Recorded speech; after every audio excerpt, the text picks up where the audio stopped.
जो यहाँ मौजूद हैं, आपके हम कुछ सवाल लेने की कोशिश करेंगे। 30 मिनट का वक्त हमने उसके लिए तय कर रखा है। इस तरह से ये 2 घंटे की बहस पूरी होगी। 2-3 बुनियादी बातें हैं जिनका हमें ध्यान रखना है। किसी भी किस्म की नारेबाजी में हमें शरीक नहीं होना है। ये हल्ला गुल्ला नहीं है, क्योंकि पूरी दुनिया देख रही है, तो एक नज़ीर कायम करनी है, एक उदाहरण लोगों के सामने रखना है कि पढ़े लिखे लोग इत्तेफाकी और नाइत्तेफाकी रखते हुए भी, एक दूसरे से सहमति और असहमति रखते हुए भी बात कह सकते हैं। यहाँ पर मेरे JNU के प्रोफेसर बैठे हैं, पुरुषोत्तम अग्रवाल जी, जिन्होंने हमें क्लास में सिखाया है कि सहमति का साहस और असहमति का विवेक, और इसका ठीक उलट भी, ये बड़ा जरूरी है। दूसरी बात, ये किसी एक धर्म के बारे में बहस नहीं है, ये बात सबको स्पष्ट होनी चाहिए। किसी धर्म को महान बताने या किसी धर्म को कमतर बताने की ये बहस नहीं है। तो यदि कोई इस उम्मीद से देख रहा है या यहां आया है, तो मैं आपको आश्वस्त करना चाहता हूं कि आपको नाउम्मीदी हाथ लगेगी। इस बहस में बहुत ज्यादा धार्मिक प्रतीकों के इस्तेमाल को लेकर भी ये दोनों लोग जो अभी आपको गंभीर दिख रहे हैं, भले लोग हैं, कल शाम को चाय पर मिले थे, बहुत हंसी मजाक भी इनके बीच हुआ था, और गलबैयां डालते हुए एक तस्वीर भी हुई थी। ये इस बात का प्रमाण है कि इंटरनेट पर जो हल्ला मचा हुआ है उसके मुकाबले ये दोनों लोग बहुत ही अच्छे शांत ढंग से बहस के लिए राजी हो गए हैं। ट्विटर की बातें ट्विटर तक सीमित, एलन मस्क आजकल उसको एक्स कहते हैं। और अब इस बहस की शुरुआत मैं इन विद्वानों का, हालांकि इनको परिचय की जरूरत नहीं, पर हो सकता है, हमें पत्रकारिता में सिखाया जाता है कि नेवर अज्यूम, विज्ञान भी यही कहता है। मुफ्ती शमाइल नदवी साहब इस्लामिक विद्वान, शिक्षाविद हैं, कोलकाता के वाहियान फाउंडेशन के संस्थापक हैं, लखनऊ की प्रतिष्ठित दारुल उलूम नदवतुल उलमा से ग्रेजुएशन किया है, सोशल मीडिया और सार्वजनिक मंचों पर अध्यापन और बौद्धिक कामों में सक्रिय हैं, और इस समय इंटरनेशनल इस्लामिक यूनिवर्सिटी मलेशिया से PhD कर रहे हैं। अच्छी बात यह है कि पढ़ाई के साथ साथ ट्रैवल ब्लॉग भी बनाते हैं। पेट्रोनस टावर के सामने का ब्लॉग हमने देखा। हमारे साथ जावेद अख्तर साहब हैं। जावेद अख्तर साहब कवि हैं, शायर हैं, गद्य भी लिखते हैं, फिल्मों के लिए संवाद लिखे हैं, गीत लिखे हैं। इससे इतर ये वैज्ञानिक सोच को लेकर या अपने डिक्लेयर्ड एथिज्म को लेकर भी मुखर रहते हैं और अपने तहीं रैशनैलिटी की बात करते हैं। देवियों और सज्जनों, डज गॉड एग्जिस्ट?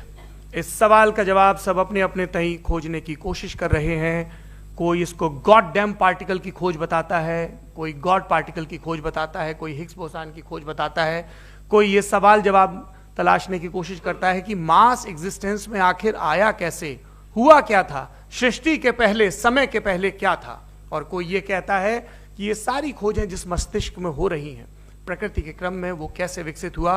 मैं उम्मीद करता हूं कि हम आज इन बुनियादी सवालों के कुछ जवाब हासिल करने में कामयाब हों। मैं सबसे पहले मंच पर आमंत्रित कर रहा हूं मुफ्ती शमाइल नदवी साहब को। आइए सर। जी,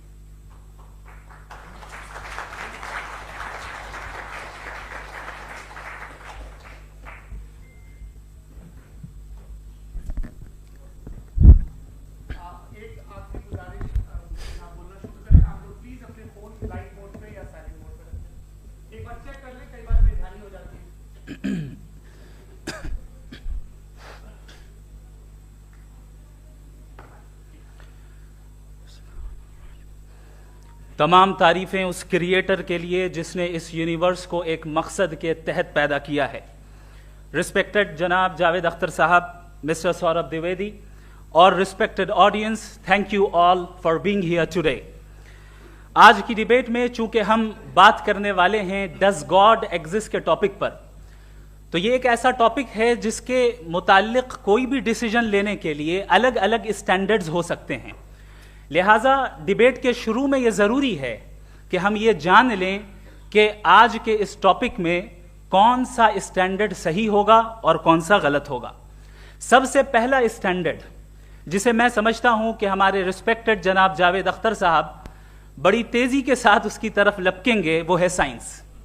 जबकि साइंस दर हकीकत खुदा के एग्जिस्टेंस को डायरेक्टली साबित करने या उसके एग्जिस्टेंस को डिनाई करने के लिए स्टैंडर्ड नहीं बन सकती। और उसकी वजह क्या है, ये मैं नहीं कह रहा, ये वो लोग कह रहे हैं जो साइंस के एक्सपर्ट्स हैं।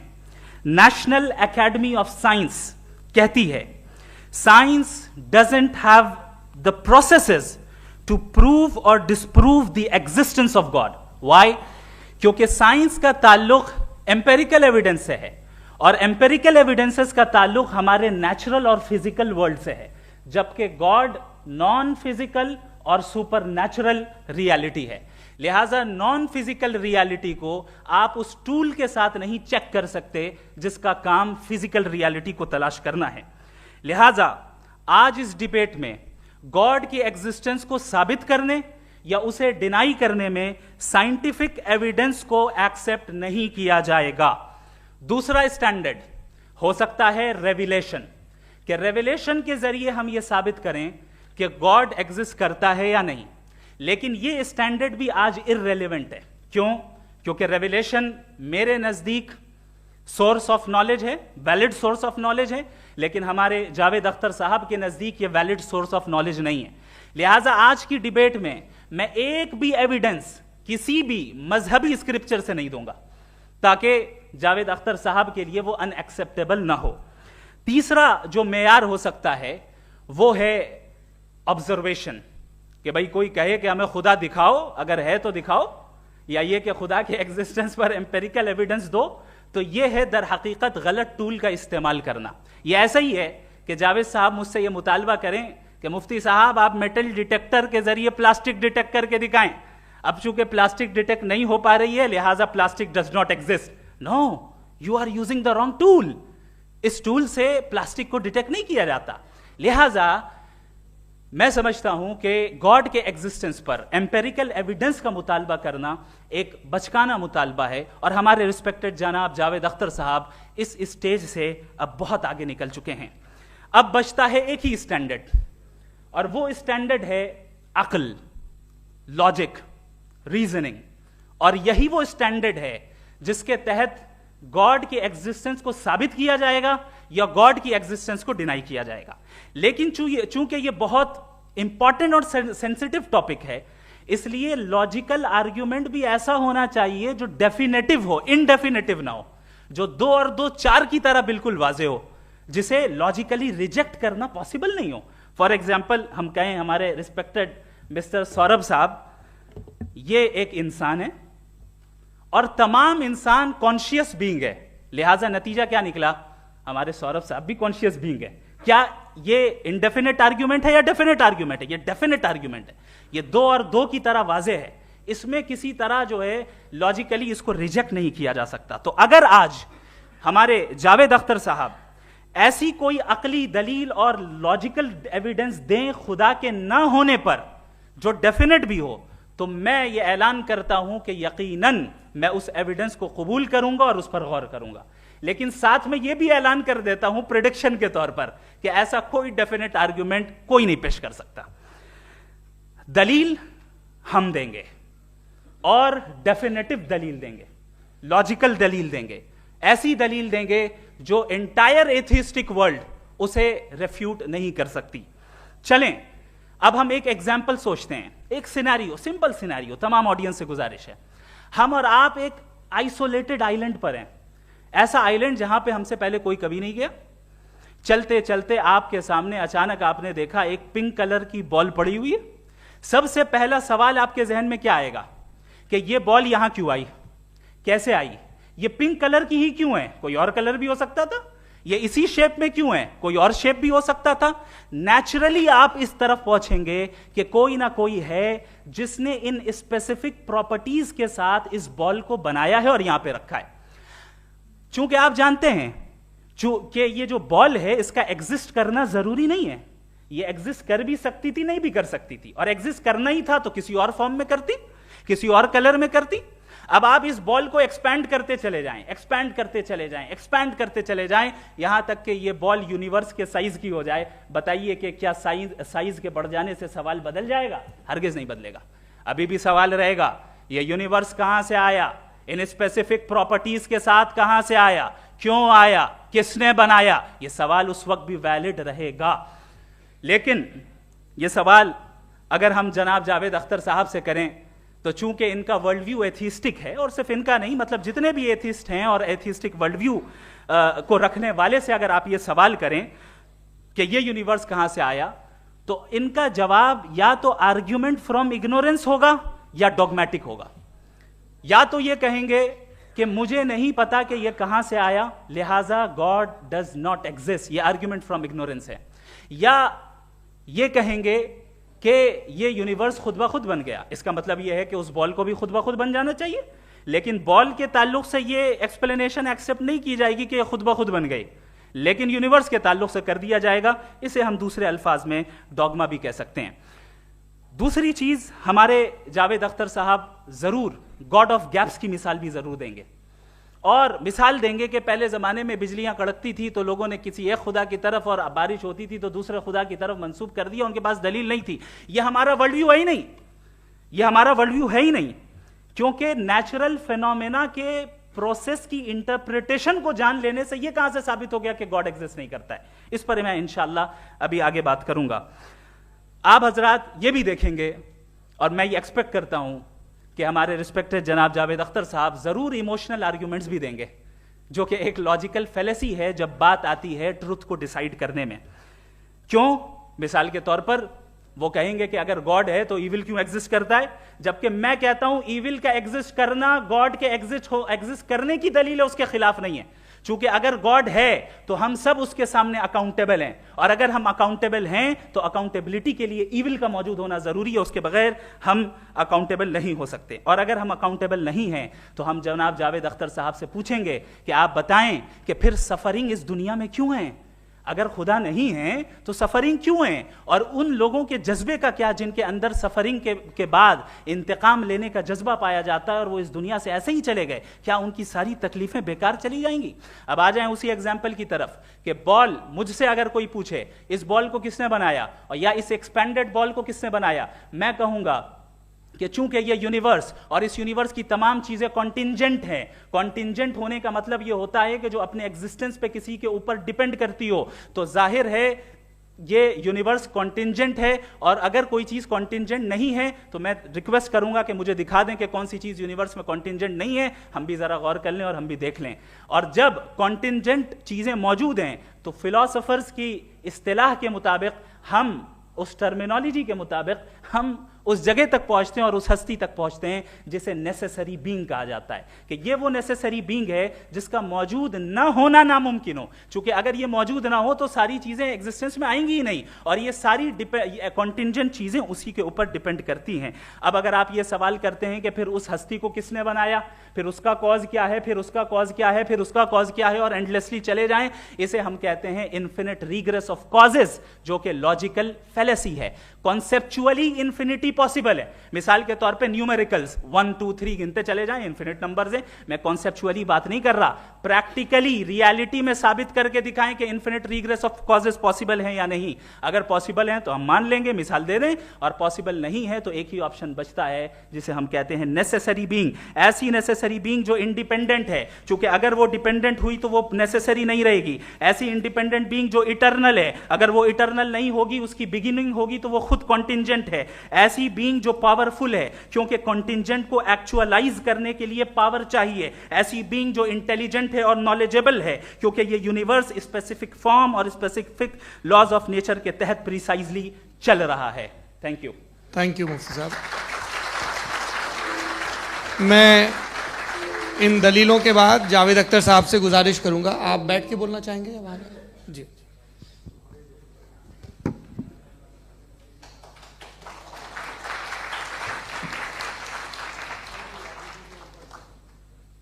पहले तो मैं मुफ्ती साहब को एक अच्छी खबर देना चाहूँगा कि मेरी नॉलेज साइंस के बारे में बड़ी मामूली है, तो आप फिक्र ना करें उसकी, लेकिन कुछ कॉमन सेंस है मुझ में।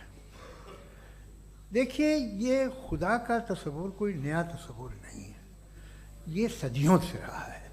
ये कुछ रिलीजन 3000 साल पुराने होंगे, 4000 साल पुराने होंगे, लेकिन इंसान कोई 10,000 12,000 साल से एग्जिस्ट करता है होमोसेपियन की शक्ल में, और हमेशा कुछ ना कुछ मजहब रहे। ये मजहब जाहिलों के नहीं थे, ये मजहब एक ऐसी ग्रीक सोसाइटी के थे जहाँ बड़े बड़े फिलोसफर्स पैदा हुए। ये मजहब इजिप्शियंस के थे जिन्होंने पिरामिड्स बनाए थे। ये रोमन्स के थे कि जिनका आर्किटेक्चर और सेनेट यानी पहली बुनियाद डेमोक्रेसी की, लिमिटेड थी मगर डेमोक्रेसी थी, ये उन लोगों ने किए थे। तो इनका जो जुपिटर था, रा था, ज़्यूस था, उन्हें उस पर इतना ही एतमाद था जितना आज किसी मजहबी आदमी को अपने खुदा पे होगा।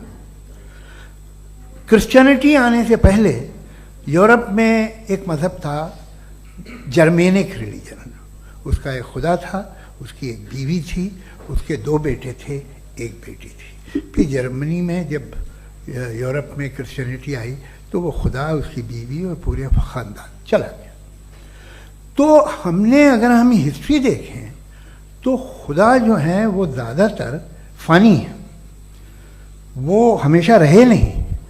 और वो जो लोग इन्हें मानते थे उनको आप कहें वो तो जाहिल थे, उन्हें तो कुछ पता ही नहीं था, ऐसा नहीं है। वो अपने वक्त में बड़े काबिल लोग थे और अपने वक्त में उन्होंने बड़े बड़े काम किए हैं, फिलोसफर्स थे, साइंटिस्ट थे। लेकिन उनका मजहब कहाँ गया, उनके खुदा कहाँ गए? आज जो खुदा हैं दुनिया में लोग उन्हें मानते हैं। आपको क्या मालूम कि कितने बरसों के बाद क्या होने वाला है? हम यूरोप में देखते हैं तो चर्च खाली हैं। तो वक्त के साथ चीज़ें बदलती हैं। जहाँ तक इसका ताल्लुक है मजहबों का, हर मजहब आपसे एक चीज़ मांगता है, फेथ। ये फेथ क्या चीज़ होती है? What is the difference between faith and belief? ये तो बहुत ही अहमखाना बात होगी कि कोई आदमी कहे साहब अगर खुदा है तो मुझे दिखाइए। ये तो जाहिलाना बात हुई। मैंने तो नॉर्थ पोल नहीं देखा है, मगर मैं मानता हूँ कि नॉर्थ पोल है। मैं क्यों मानता हूँ? इसलिए कि अगर ये दुनिया राउंड है तो उसका कोई टॉप होगा। कुछ लोग हैं जो वहाँ गए भी हैं, कॉमन सेंस कहता है कि ऐसा होगा, सबूत है, गवाह है, रीज़न है। तो ये मेरा फेथ नहीं है। तो फेथ में और बिलीफ में डिफरेंस क्या है? जो मजहब मांगता है आपसे, हर मजहब फेथ मांगता है। फेथ का मतलब ये है कि ना कोई गवाह हो, ना कोई सबूत हो, ना कोई रैशनल हो, ना कोई लॉजिक हो, ना कोई प्रूफ हो, मगर तुम एक बात को मानो। ये है फेथ। वरना बिलीफ होता। अगर इसमें कुछ भी सबूत होते, गवाह होते, तो फिर इसे आप बिलीफ कहते। जैसे मेरा बिलीफ है कि नॉर्थ पोल है, मेरा फेथ थोड़ी है। फेथ इन तमाम शर्तों को रद्द करता है। तो फिर स्टुपिडिटी क्या है? अगर मैं एक बात ऐसी मानूं जिसकी ना कोई लॉजिक है, ना कोई रैशनल है, ना कोई प्रूफ है, ना कोई गवाह है, ना कोई सबूत है, और मैं उसे मानूं, तो ये स्टुपिडिटी हुई। इसे ही भाई कल को मैं यकीन कर लूं कि एलोन मस्क जो है मेरा भाई है, तो मुझे इंतहाई खुशी होगी, सुकून भी बहुत मिलेगा मुझे। लेकिन और कहे भाई क्यों मानते हो, क्या सबूत है भाई, वो तो अमेरिकन है और तुम तो इंडियन हो, वो तो नस्ल अलग है, तुम्हें कभी मिले भी नहीं। साहब देखिए मेरा फेथ है, इस पर बात न किया। फेथ का मतलब ही यह है कि आप प्रूव नहीं कर सकते। अगर आप प्रूव कर सकते हो तो फेथ की जरूरत ही नहीं, फिर तो आप बात करेंगे, आप कितनी बहस कर लीजिए। अल्टीमेटली दुनिया का हर मजहब फेथ पे टिका है, और फेथ का मतलब है एक ऐसा यकीन जिसका कोई सबूत, कोई गवाह, कोई रैशनल नहीं। अब आप ये कहें, क्या आप ये क्यों कह रहे हैं कि साहब ये कायनात किसने बनाई? कमाल ये है कि आपने बताया कि एक आइलैंड पर गए और एक बॉल देखी। आपने ये नहीं कहा कि आइलैंड किसने बनाया, आपको सिर्फ बॉल पे हैरत हुई।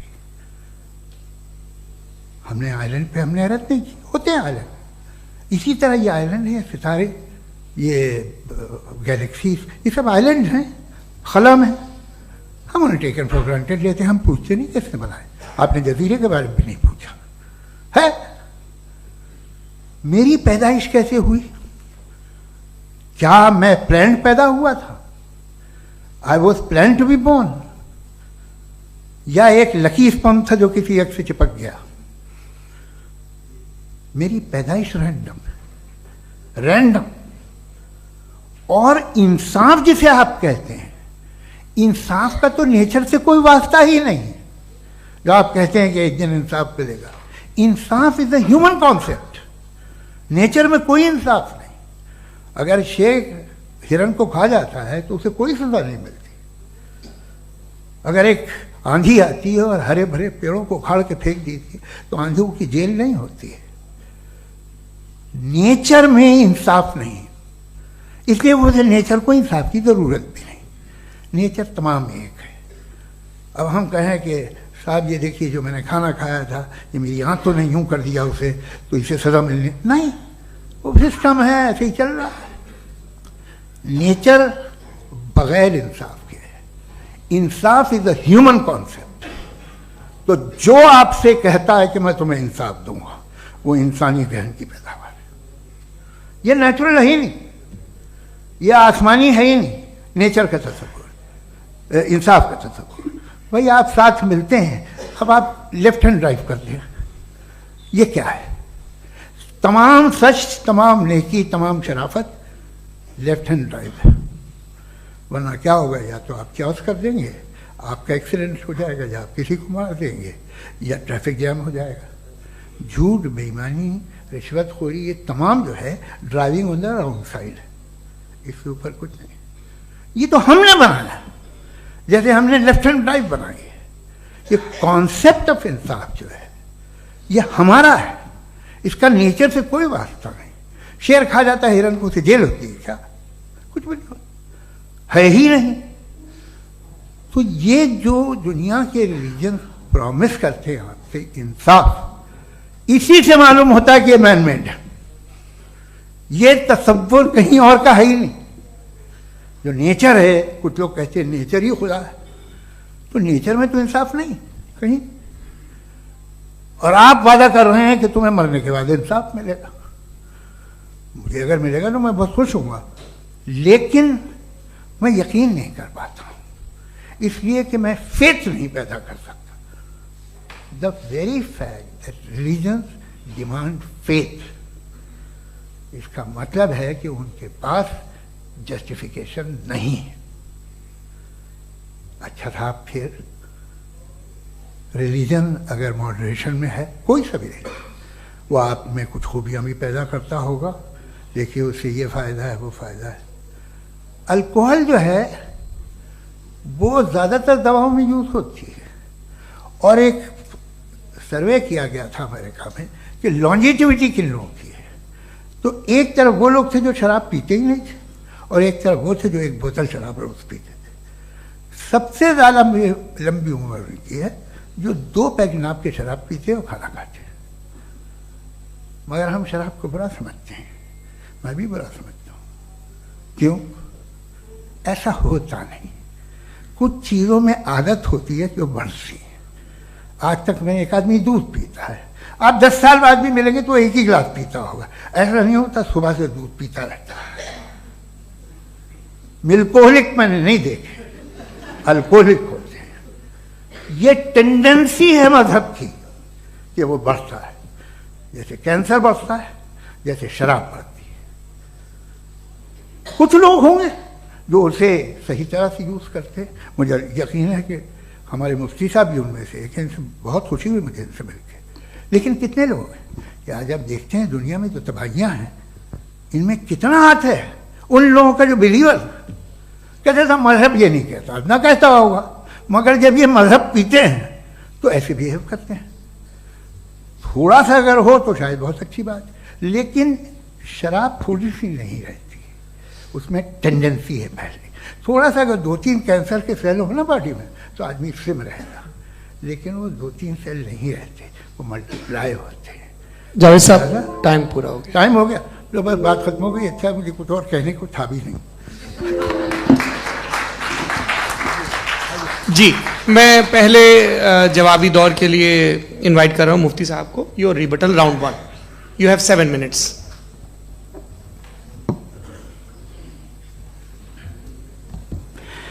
Thank you very much Javed साहब। आपकी बात को सुनकर बड़े महजूज हुए हम लोग। महजूज, do you understand? We enjoyed. Okay, अब थोड़ा सा लॉजिकली उसको हम लोग देखते हैं। दरअसल हम लोगों ने कल गुजारिश की थी मुफ्ती साहब से भी, जावेद साहब से भी, कि हिंदुस्तानी जबान आम फहम सबको समझ में आ जाए और जहां कहीं आप मुश्किल शब्द इस्तेमाल करें वहां बताते भी चलें। Thank you. तो सबसे पहले हमारे रिस्पेक्टेड जावेद साहब ने हवाला दिया कि खुदा फानी है। कितने मजहब आगे चले गए, किसी ने जुपिटर को खुदा माना, किसी ने किसी को माना। मैं कहता हूं जिसने कॉन्टिंजेंट चीज को खुदा माना, गलत माना, वो खुदा ही नहीं, वो खुदा ही नहीं है। हम तो नेसेसरी बीइंग को साबित करने बैठे हैं, वो नेसेसरी कॉज जो इटरनल है, जो अबदी भी है और अजली भी है। हम किसी और को साबित करने नहीं बैठे। दूसरी चीज उन्होंने कहा कि फेथ एंड बिलीफ, ये एक ऐसी डेफिनेशन है फेथ की जो इन्होंने पहली मर्तबा पेश की है, या माफ कीजिएगा इन्होंने पहली मर्तबा पेश नहीं की है, रिचर्ड डॉकिंस ने पहली मर्तबा पेश की है। मुझे मालूम है ये सोर्स कहां से है।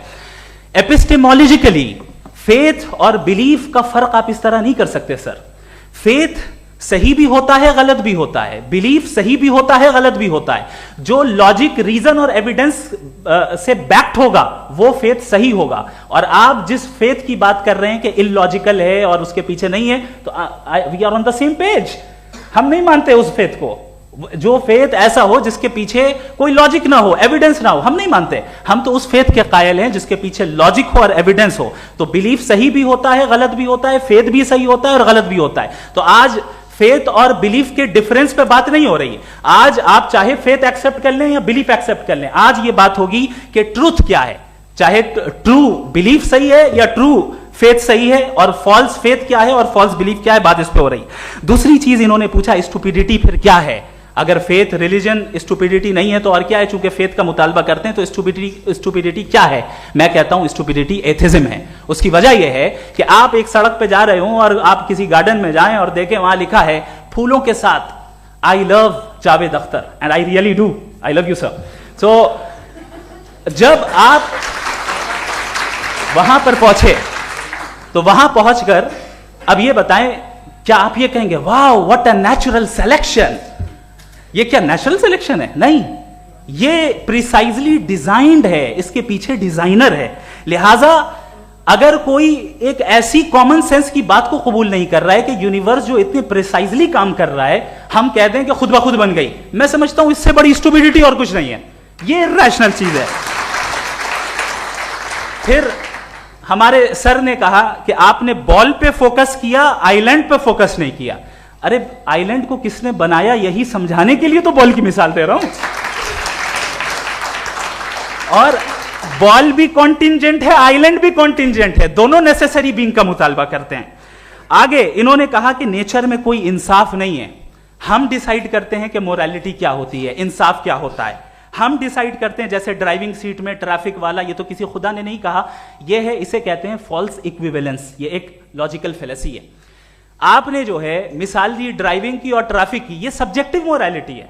आप सब्जेक्टिव मोरालिटी को मिसाल बनाकर ऑब्जेक्टिव मोरालिटी के ऊपर नहीं थोप सकते। इंसाफ की ऑब्जेक्टिव मोरालिटी। अगर आप ये कहते हैं कि नेचर में इंसाफ नहीं है, तो इंसाफ का न होना ये नेचुरल हुआ, तो फिर नेचर को नेचर रहने दे। क्यों हम इतना स्ट्राइव कर रहे हैं दुनिया में इंसाफ लाने के लिए?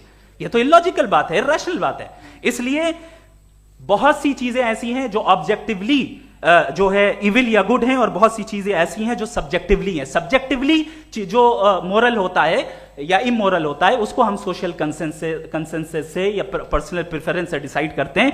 लेकिन जो ऑब्जेक्टिव मोरालिटी है, जिसमें इंसाफ आया, जो इन्होंने बार बार रिपीट किया, ये ऑब्जेक्टिव है, सब्जेक्टिव नहीं है। अगर आप कहते हैं ये सब्जेक्टिव है, तो मेरा सवाल आपसे यह है, क्या सोशल कंसेंसस के जरिए अगर जुल्म को सही करार दे दिया जाएगा तो आप जुल्म को जस्टिफाई करेंगे? दूसरी चीज इन्होंने यह कहा कि 2 पैक शराब पी लें तो वो उतने पे नहीं रहता, बढ़ जाता है। यही मामला मजहब के साथ है। 2 पैक आप पी लें, बढ़ेगा। तो ये एक ऐसी मिसाल है, इसको कहीं भी फिट कर लें कि आप एथिज्म पे जब फिट करें, जब आप 2 पैक एथिज्म का लेंगे ना, तो वो बढ़ बढ़ के नॉर्थ कोरिया बनेगा। Thank you.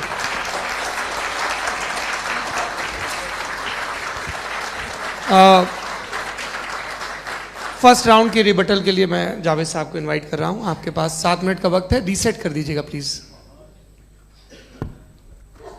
मुझे इस बात की खुशी है कि मुफ्ती साहब ने भी मान लिया कि नेचर में कोई इंसाफ नहीं है। तो कोई भी चीज़ जो इंसान ने नहीं बनाई है उसमें इंसाफ नहीं होता है। एक बात मैं आपसे अर्ज़ करूँ, जरा पता लगा लीजिएगा, ये जो आप बाग में जाते हैं बेहद खूबसूरत फूल देखते हैं ना, इनमें से कोई नेचुरल नहीं है। ये सारे फूल क्रॉस करके बनाए गए हैं। जो जंगल में फूल होते हैं नहायत मामूली होते हैं, ये फूल इंसानों ने बनाए हैं।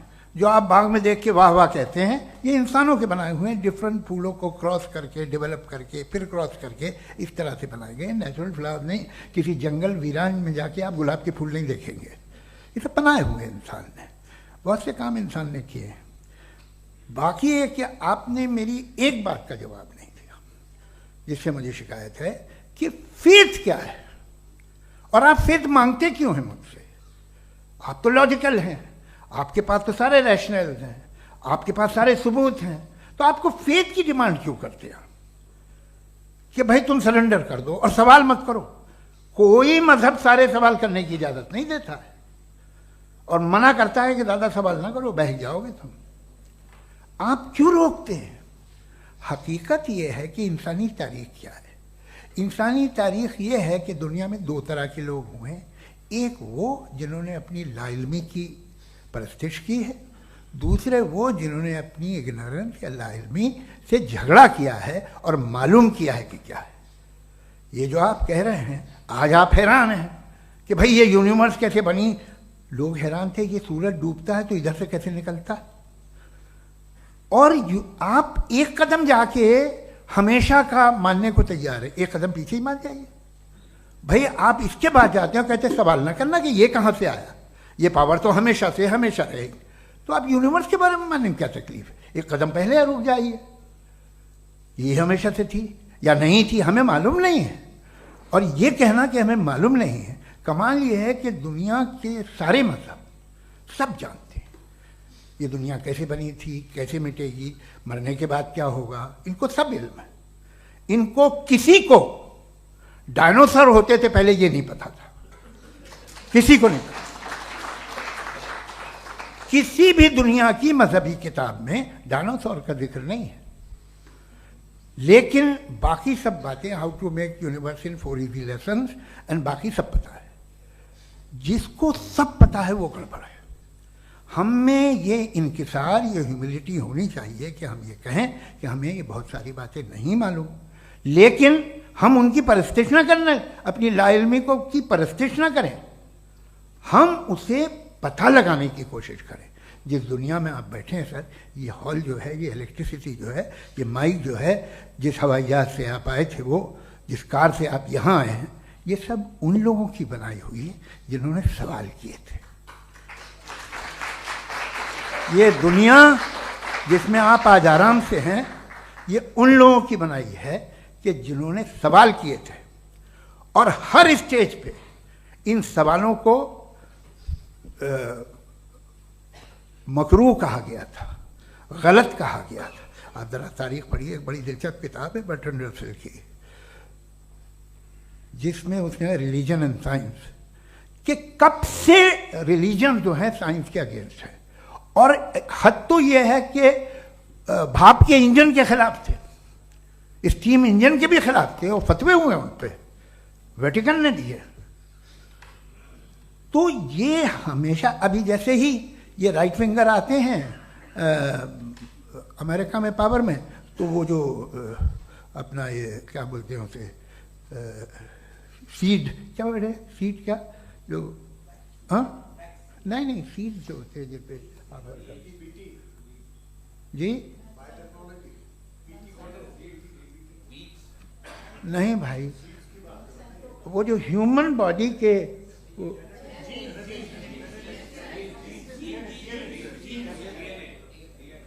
उस पर रिसर्च बंद हो जाती है, रिपब्लिकन नहीं करने देते। अरे भाई इतना डर क्या है तुम्हें?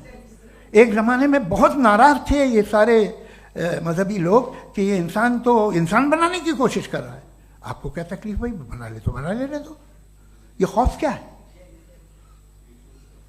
और ये सब आज जो आप कह रहे हैं नामुमकिन है, ये कैसे हुआ? मुझे एक किस्सा याद आता है। जब मैं 6ठी क्लास में था तो मैं मैथमेटिक्स में बहुत वीक था, तो एक टीचर रख दिया गया, उसने 1 2 3 4 5 6 7 तो सिखा दिया मुझे। वो दिन मैं भूल नहीं सकता हूँ मुफ्ती साहब, जिस दिन उसने ये बताया कि 1/2 क्या होता है और 3/4 क्या होता है, मुझे ऐसा लगा कि मेरा सर बीच से फट जाएगा। ये आदमी कह रहा है कि जो दीवार के अंदर जाओ वॉक करते हुए। आज हंसता हूं मैं इस बात पे। तो आज जो बातें आपके जहन से बिल्कुल परे हैं और आप हैरान होते हो उन्हें देख के, एक वक्त आएगा कि मामूली लगेंगे। और हुआ है, आपकी इंसानी तारीख ही है। इतनी जल्दी सारे फैसले आप मत कर लीजिए, थोड़ा ये ह्यूमिलिटी रखिए कि भाई ये हमें नहीं मालूम। ये कहने में क्या आ रहा है? ये यूनिवर्स कहाँ तक फैली, ये कब से है और कब तक रहेगी, हमें नहीं मालूम। आपने फैसला कर लिया कब बनी। ये आपके हिसाब से कोई 14 बिलियन ईयर बनी जो समझा जाता है।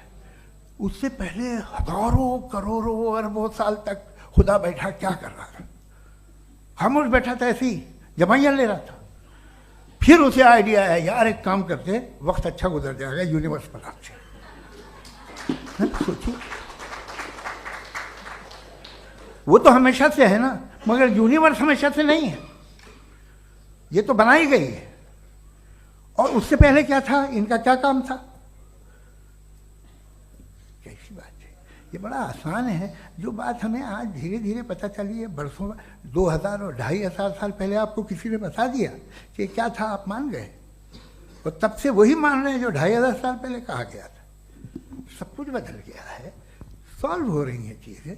अभी साइंस बिल्कुल दावा नहीं करती, या कोई फिलोसफर ये दावा नहीं करता कि हमें सब मालूम, बल्कि वो कहता है कि हमें जितना मालूम होता है उससे ये मालूम होता है कि हमें कितना कम मालूम। तो हम अपनी जहालत से लड़े, उसकी परस्तिश न करें। जी, टाइम है। Thank you so much. मैं तर्कों की श्रृंखला में राउंड 2 के लिए मुफ्ती साहब को आमंत्रित कर रहा हूं। आपके पास एक बार फिर से 7 मिनट का वक्त है। शुक्रिया। जनाब जावेद अख्तर साहब कई मर्तबा दोहरा रहे हैं कि फेथ का मतलब बताइए, फेथ का मतलब बताइए। मैंने बता दिया, फेथ सही भी होता है, गलत भी होता है। और आज हम फेथ पे बात नहीं कर रहे, हम ट्रुथ और डज गॉड एग्जिस्ट पे बात कर रहे हैं।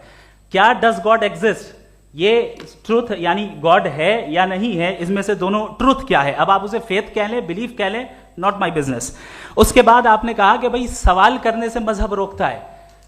मैं कहता हूं जो रोकता है वो रोकता होगा, मैं नहीं रोकता, बल्कि सवाल करें, सवाल करना चाहिए। सवाल कर करके तो हम आगे बढ़ते हैं, तरक्की करते हैं, और इसीलिए मैं आज यहां पे आया हूं। लेकिन सवाल सिर्फ खुदा से नहीं होगा, आपसे भी होगा। सवाल एथिज्म से भी होगा, सवाल सिर्फ मजहब से नहीं होगा, सबसे होगा। और आज मैं सवाल करूंगा और उम्मीद है कि आप जवाब देंगे। अभी तक आपने वैसे कॉन्टिंजेंसी आर्ग्यूमेंट का कोई जवाब नहीं दिया। चलें, आपने कहा यूनिवर्स के बारे में इटर्नल क्यों नहीं बोल देते। ये चूंकि लॉजिकली पॉसिबल ही नहीं है कि यूनिवर्स इटर्नल हो। यूनिवर्स एक कॉन्टिंजेंट चीज है जो टाइम एंड स्पेस के पाबंद है, टाइम एंड स्पेस से बाउंड है। जो टाइम एंड स्पेस से बाउंड होगा वो कॉन्टिंजेंट होगा, जो कॉन्टिंजेंट होगा वो उसकी बिगिनिंग हुई होगी, जिसकी बिगिनिंग हुई होगी वो इटर्नल नहीं हो सकता। ये तो कॉमन सी बात है। आपने कहा कि किसी मजहबी किताब में डायनासोर का जिक्र नहीं है। अफसोस कि आज तक किसी मैथमेटिक्स के किताब में मुझे डायनासोर का जिक्र नहीं मिला। तो इसका मतलब मैथमेटिक्स की किताब बेकार है? नहीं, उसका वो टॉपिक नहीं है। रेवलेशन का और मजहबी किताबों का टॉपिक ये नहीं है कि आपको आके बताए साइकिल कैसे बनाते हैं, या आकर ये बताएं कि जो है डायनासोर कब था।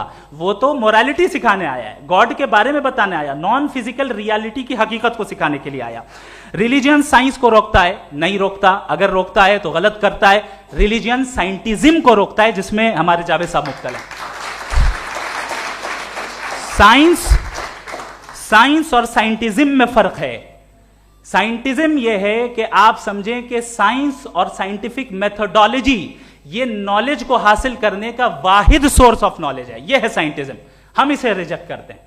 हम साइंस को तो तरक्की करते हैं, भाई आप हमारी पूरी तारीख कर लें, पढ़ लें तो आपको पता चल जाएगा। बहरहाल ये अलग टॉपिक है। उसके बाद इन्होंने एक लफ्ज कहा, वेटिकन ने फतवा दिया। वेटिकन का फतवे से कोई ताल्लुक नहीं है, दोनों कॉन्ट्राडिक्टरी अल्फाज हैं। उसके बाद उन्होंने कहा कि भाई हमें नहीं मालूम। अगर नहीं मालूम तो क्लियरली कह देना कि नहीं मालूम है, इसमें क्या हरज है। तो वही तो मैं कह रहा हूं ना कि आप कह दें कि नहीं मालूम, लेकिन क्लेम क्यों कर रहे हैं कि गॉड एग्जिस्ट नहीं कर रहा है।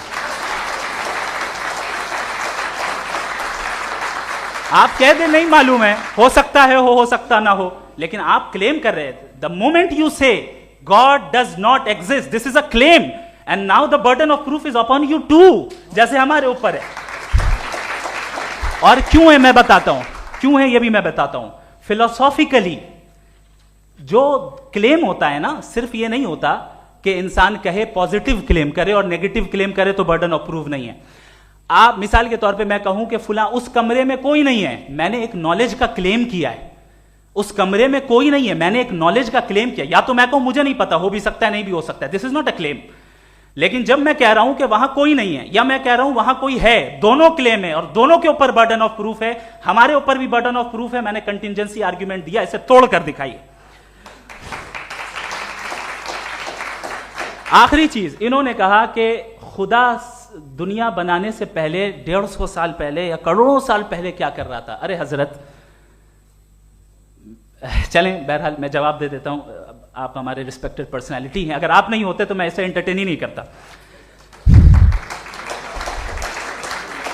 टाइम, ये 100 साल पहले या 100 साल बाद, पहले बाद में अभी, ये वो अल्फाज हैं जिनका ताल्लुक टाइम से है. टाइम शुरू ही हुआ है यूनिवर्स की बिगिनिंग के बाद, तो उसके पहले खुदा क्या कर रहा था, सवाल इलॉजिकल है.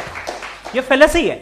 यानी आप ये कह रहे हैं कि यूनिवर्स के बनने से पहले खुदा क्या कर रहा था. टाइम के बनने से पहले, पहले का ताल्लुक टाइम से, टाइम उस वक्त था ही नहीं, तो ये सवाल ही इनवैलिड है खुदा के ताल्लुक से. दूसरी चीज, आर्ग्यूमेंट ऑफ कंटिजेंसी जो मैंने आपके सामने पेश की है, आपने बार बार ये प्रूफ किया और ये कह रहे हैं कि गॉड ऑफ गैप्स. देखिए पहले नहीं मालूम था, साइंस ने कर दिया. सिंपल्स की मिसाल से मैं समझा देता हूं. जिस गैप्स की आप बात कर रहे हैं ना, साइंस उन गैप्स को जिन चीज के जरिए भी प्रूव करेगा वो कॉन्टिंजेंट ही होगा. अब चाहे वो फोर्स हो, मैटर हो या एनर्जी हो. लिहाजा सवाल हमारा उस वक्त भी वैलिड होगा जब तक कि आप नेसेसरी बीइंग पे ना आ जाएं. और इन्फिनिट रिग्रेस पॉसिबल नहीं है of causes in practical world, तो जाहिर है कहीं रुकना पड़ेगा. जहां रुकेंगे वही खुदा है. दूसरी चीज, आपने ये क्या कह रहा था मैं, किस पॉइंट को? What? Oh no, after that. Just now. हाँ, जहां रुकेंगे वही खुदा है. बहरहाल, तो टाइम का जिक्र हो गया. गॉड ऑफ गैप, सॉरी, या इसकी एक मिसाल आप ले लें. एक कार है, एक साहब ने देखा कि भाई कार जो है उसके व्हील्स कितने अच्छे लगे हुए हैं सही जगह पे, स्टीयरिंग जो है कितने अच्छे जगह पे लगी हुई, और सीट्स कितने वेल डिजाइंड है, कितनी प्रिसाइजली ये कार काम कर रही है. तो जरूर कोई ना कोई इसे क्रिएट किया है, किसी ने क्रिएट किया है. अब जावेद साहब आए और कहे अरे जनाब बोनेट खोलिए, इसमें इंजन है, इंजन इस कार को चला रहा है, hence prove no one has created the car. This is illogical, this is irrational.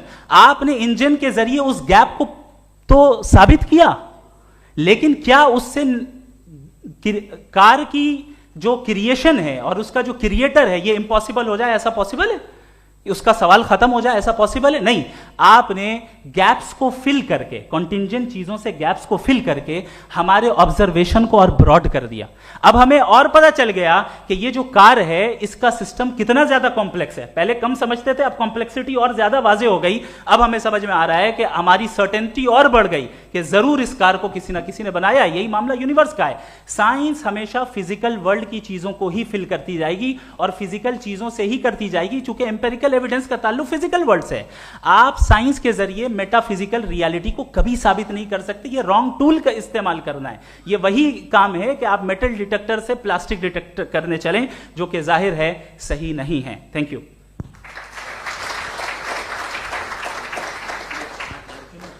जी, ये आर्ग्यूमेंट का राउंड 2 है. हाँ. 7 मिनट है. पहले तो मैं आपसे अर्ज करूं कि आपने कहा कि जब कायनात ही नहीं थी तो वक्त भी नहीं था, कुछ भी नहीं था. कैसे नहीं था? खुदा था. एक एग्जिस्टेंस तो था ना खुदा का. तो जब खुदा था तो वक्त भी होगा. ऐसा नहीं कि कुछ भी नहीं था, खुदा था. अच्छा, बाकी एक आपने कहा साहब आप साबित कीजिए, आपके पास भी लॉजिक है या मेरे पास भी लॉजिक है. आप मेरा जिम्मेदारी नहीं है साबित करना कि खुदा है. बर्टन रसल ने बड़ी अच्छी बात कही. बर्टन रसल ने बड़ी अच्छी बात कही. मैं आपसे अगर ये दावा करूं कि एक चाय की केतली मरीख के चारों तरफ घूम रही है, मार्स के चारों तरफ, तो यह आपका काम नहीं है कि आप साबित करें कि कोई चाय की केतली नहीं है. ये मेरा काम है, मैंने दावा किया है। ये दावा तो मजहबी लोग करते हैं कि खुदा है, मैं क्यों साबित करूं कि नहीं है? जब तक आप मुझे कन्विंस नहीं कर देंगे मैं नहीं मानूंगा। आपकी जिम्मेदारी है, मेरी जिम्मेदारी नहीं है। दोयम ये कि ये जो आप कह रहे हैं, जो गैप्स हैं, ये गैप जब जब किसी मजहब को चैलेंज करते हैं, जब ऐसा कोई बात आती है तो हंगामा हो जाता है कि जब वो चैलेंज करें किसी फेथ को। ये तमाम साइंस जो है इसे मुख्तलिफ जगहों पे मुख्तलिफ वक्तों में मजहब ने रोकने की कोशिश की है। ये किताब है religion and science Bertrand Russell की, पढ़िएगा, अच्छी लगेगी आपको। तारीख ही है साइंस, मजहब की साइंस से उसका यही रिश्ता है। अच्छा, अब ये हम सोचें कि बहरहाल ये वजूद जो है मजहब और ये बिलीव इन गॉड इंसान को बेहतर बना देता है, तो एक काम कीजिए, हिंदुस्तान वर्ल्ड का नक्शा लीजिए और मार्क कीजिए कि रिलीजन कहाँ कहाँ ज़्यादा है, कहाँ कहाँ, चाहे वो लैटिन अमेरिका हो या मिडल ईस्ट हो या फार ईस्ट हो या हिंदुस्तान के वो इलाके जहाँ मजहबियत ज़्यादा है। रख दीजिए नक्शा अलग। अब दूसरा नक्शा कि कहाँ कहाँ नाइंसाफ़ी, रिप्रेशन, औरतों के हुकूक की पामाली, जुल्म, डिक्टेटरशिप कहाँ है, नक्शा एक ही होगा। तो आप मुझे बताएं कि जो इसका तरकीब इस्तेमाल क्या है, खुदा का तरकीब इस्तेमाल तो बताइए। आप छोटी सी दवा सड़क पे बेचते हैं, उसकी भी तरकीब इस्तेमाल बताते हैं। इसके इस्तेमाल से तो फायदे नहीं हुआ किसी को। जो सारे के सारे खराब मुल्क हैं, खराब समाज है, वो सारे जुल्म खुदा के नाम पे करते हैं। वो गलत करते हैं, सही करते हैं, मुझे क्या लेना देना उससे। इस्तेमाल से मालूम होता ना। एक विस्की की बोतल कभी शायद देखी हो आपने, लाल रंग की होती है, उस पर रोशनी और छपड़ा इंतहाई खूबसूरत लगती है, क्या बिगाड़ रही है किसी का? उसका इस्तेमाल गलत है, इसलिए आप उसे नापसंद करते हैं। इसका इस्तेमाल गलत है, इस तसव्वुर का इस्तेमाल ही गलत है और हमेशा से गलत हुआ है। आप देख लीजिए, इंसानी तारीख देख लीजिए, आज देख लीजिए, हिंदुस्तान देखिए, दुनिया देख लीजिए, क्या हो रहा है। इसे कैसे इस्तेमाल कर रहे हैं फेथ वाले लोग?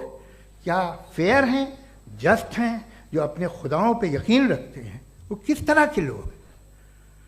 वो लोगों को इंसाफ देते हैं, वो बेहतर इंसान बने। तो इस दवा का फ़ायदा क्या है? चलो बहुत फ़ायदा हो रहा तो मैं इस्तेमाल कर लूँगा, मैं मुझे तो इस दवा का कोई फ़ायदा दिखता ही नहीं। मुझे तो ऐसा लगता, मैं एक और बात बताऊँ, अगर कोई आदमी मजहबी है और अच्छा आदमी है तो मैं उसकी बहुत इज्जत करता हूँ, इसलिए कि मेरा ख्याल है मजहबी आदमी का अच्छा होना मुझसे अच्छा होने से ज़्यादा मुश्किल है। भाई हर चीज़ की एक लिमिट है। आप इतना भाग सकते हैं, इतना नहीं भाग सकते, इतना वजन उठा सकते, इतना नहीं उठा सकते, इतना दूर देख सकते हैं, इतना दूर नहीं देख सकते। उसी तरह कॉमन सेंस कहता है कि आप में नेकी का भी एक कोटा होगा। अब आप अगर सुबह जाते हैं अपनी इबादत गाह और इबादत करते हैं तो बाहर निकलते हैं तो आप तो यही महसूस करते हैं कि आपने एक बहुत अच्छा काम किया, आपकी नेकी का एक बहुत बड़ा कोटा खर्च हो गया जिससे किसी का कोई फ़ायदा नहीं हो। मैं तो नहीं जाता हूँ तो मुझे तो किसी को खाना खिलाना पड़ेगा, किसी बेवा की मदद करनी पड़ेगी। मैं अपना कोटा कैसे कंज्यूम करूँ? आप अपना कोटा सारे मजहबी लोग इंतहाई यूजलेस कामों में यूज़ करते हैं। उसके बाद भी अगर आप में बच्ची है थोड़ी सी शराफत तो भाई वाह, क्या बात है।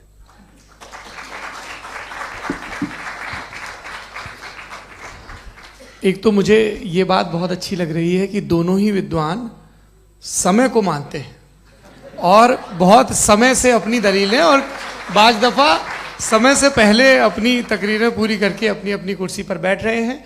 ये इस आर्ग्यूमेंट का राउंड 2 पूरा हुआ।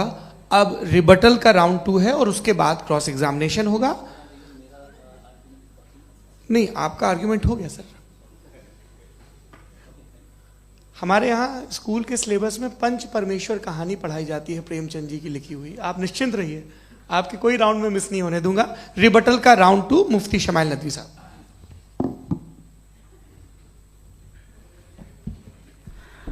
असल में जो हकीकी प्रॉब्लम है, असल प्रॉब्लम है वो ये है कि जावेद साहब के पास कॉन्सेप्ट ऑफ गॉड क्लियर नहीं है। इन्होंने कहा कि कायनात से पहले खुदा तो था, तब भी तो टाइम होगा। ये टाइम कायनात का हिस्सा है।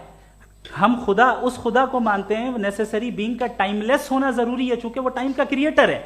जब उसने टाइम को क्रिएट किया तो वो खुद टाइम पे कैसे होगा? उसने जब स्पेस को क्रिएट किया तो खुद स्पेस में कैसे होगा? अगर वो टाइम एंड स्पेस को पहले से ही उसका पाबंद है तो फिर किस चीज को उसने क्रिएट किया? लिहाजा ये सवाल गलत है कि खुदा था तो टाइम होगा, बिल्कुल नहीं। टाइम के पाबंद हम है, खुदा नहीं है। हम फिजिकल वर्ल्ड से ताल्लुक रखते हैं, वो मेटाफिजिकल रियलिटी है। दूसरी चीज इन्होंने मिसाल दी कि चाय की केतली हवा में घूम रही होगी, और पता नहीं शायद वो बर्टन रसल का उन्होंने हवाला दिया। बहरहाल यही प्रॉब्लम है। प्रॉब्लम यही है कि हम चीजों के दरमियान डिफरेंशिएट नहीं कर पाते। ये जो आपने मिसाल दी ये इमेजिनेशन है, और मैं जो साबित कर रहा हूं वो लॉजिकल नेसेसिटी है। आप इमेजिन करना है तो कुछ भी करें, जुपिटर में पिंक एलिफेंट होगा, यूनिकॉर्न होगा, करें, उससे कायनात पे क्या फर्क पड़ता है? उससे आप लॉजिकल नेसेसिटी साबित नहीं कर सकते। मैं तो उस प्राइम कॉज की बात कर रहा हूं, उस नेसेसरी बीइंग की बात कर रहा हूं जिसके बगैर इस कायनात का एग्जिस्टेंस मुमकिन नहीं है। दूसरी चीज, मजहब को साइंस चैलेंज करती है वगैरह वगैरह, ये हमारा टॉपिक ही नहीं है। मैं इस पे बात करूंगा तो फिर मेरा वक्त चला जाएगा। मजहब के ऊपर चूंकि हमारी डिस्कशन नहीं है, साइंस को मजहब और बिलखुसूस मैं और हमारा वर्ल्ड व्यू कम अज कम साइंस को पीछे नहीं करता है, साइंटिज्म की मजम्मत करता है। इसकी वजाहत मैंने पहले कर दी। दूसरी चीज इन्होंने कहा वर्ल्ड का नक्शा लीजिए, वर्ल्ड मैप लीजिए, दो अलग अलग जगह की। हजरत मैंने ये होमवर्क किया था, और मैंने मिडिल ईस्ट का एक नक्शा लिया और यूरोप का एक नक्शा लिया। ये मजहबी इलाका और ये लिबरल और एथीस्ट इलाका। मुझे पता चला कि सबसे ज्यादा रेप केसेस जो हैं वहां पर हैं।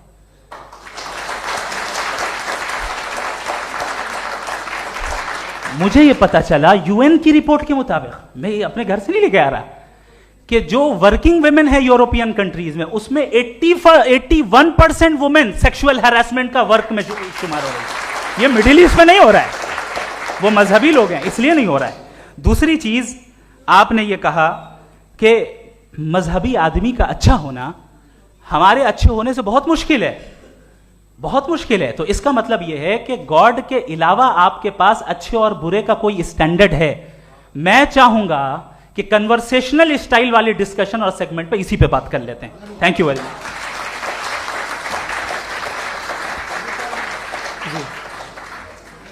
ये रिबटल का राउंड 2 है। आपके पास 5 मिनट का वक्त है, और इसके बाद क्रॉस एग्जामिनेशन शुरू करेंगे। आप चाहें तो जो इन्होंने सवाल पूछे उनके जवाब आप रिबटल में भी दे सकते हैं। जी जी, देखिए, पहले तो ये बात कि ये मिसाल गलत नहीं है, गलत है।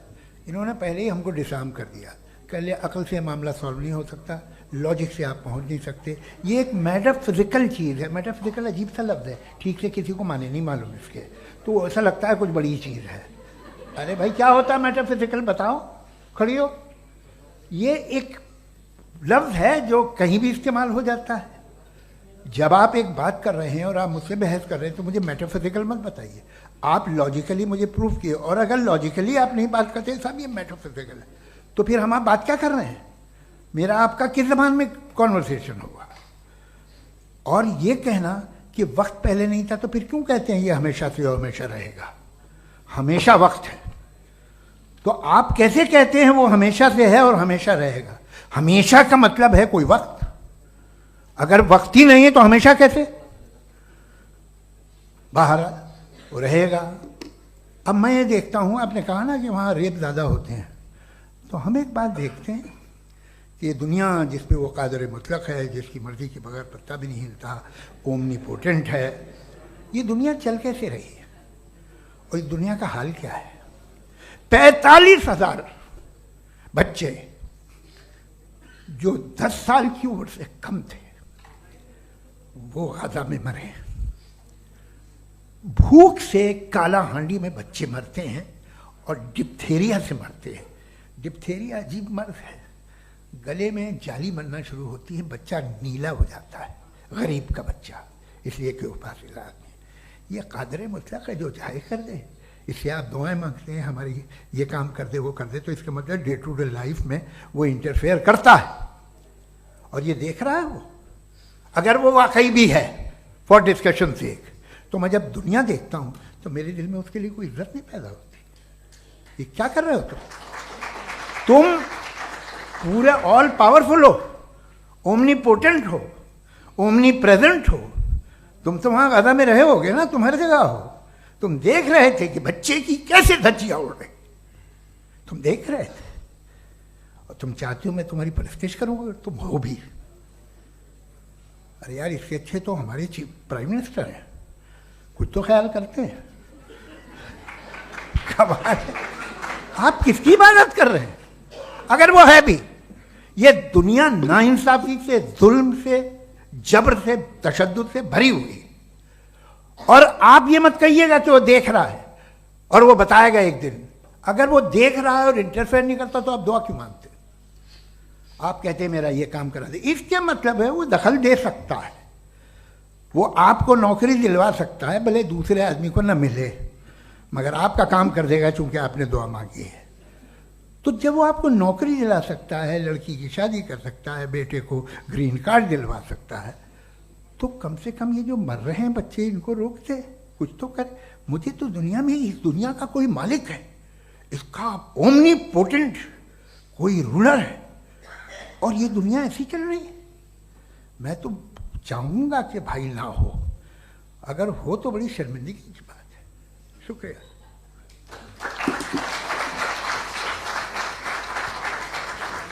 देवियों और सज्जनों, इस बहस के 2 राउंड और 2 रिबटल पूरे हो चुके हैं। अब सबसे ज़रूरी और सबसे मुश्किल राउंड शुरू हो रहा है, क्रॉस एग्जामिनेशन का। अब इन विद्वानों की सज्जनता की एक परख भी होगी, और वक्त हमने 16 मिनट का तय किया है। पहला सवाल आप पूछना चाहेंगे? जी बिल्कुल। पहले बोले भी आप माइक ले लीजिएगा हाथ में, ये नीचे से ऑन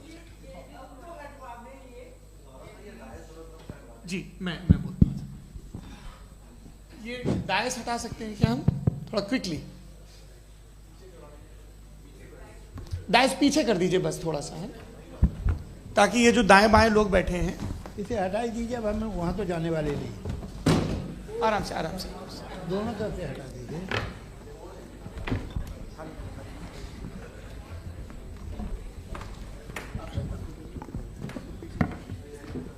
इस बीच आप लोग भी अपने अपने सवाल तैयार कर लें।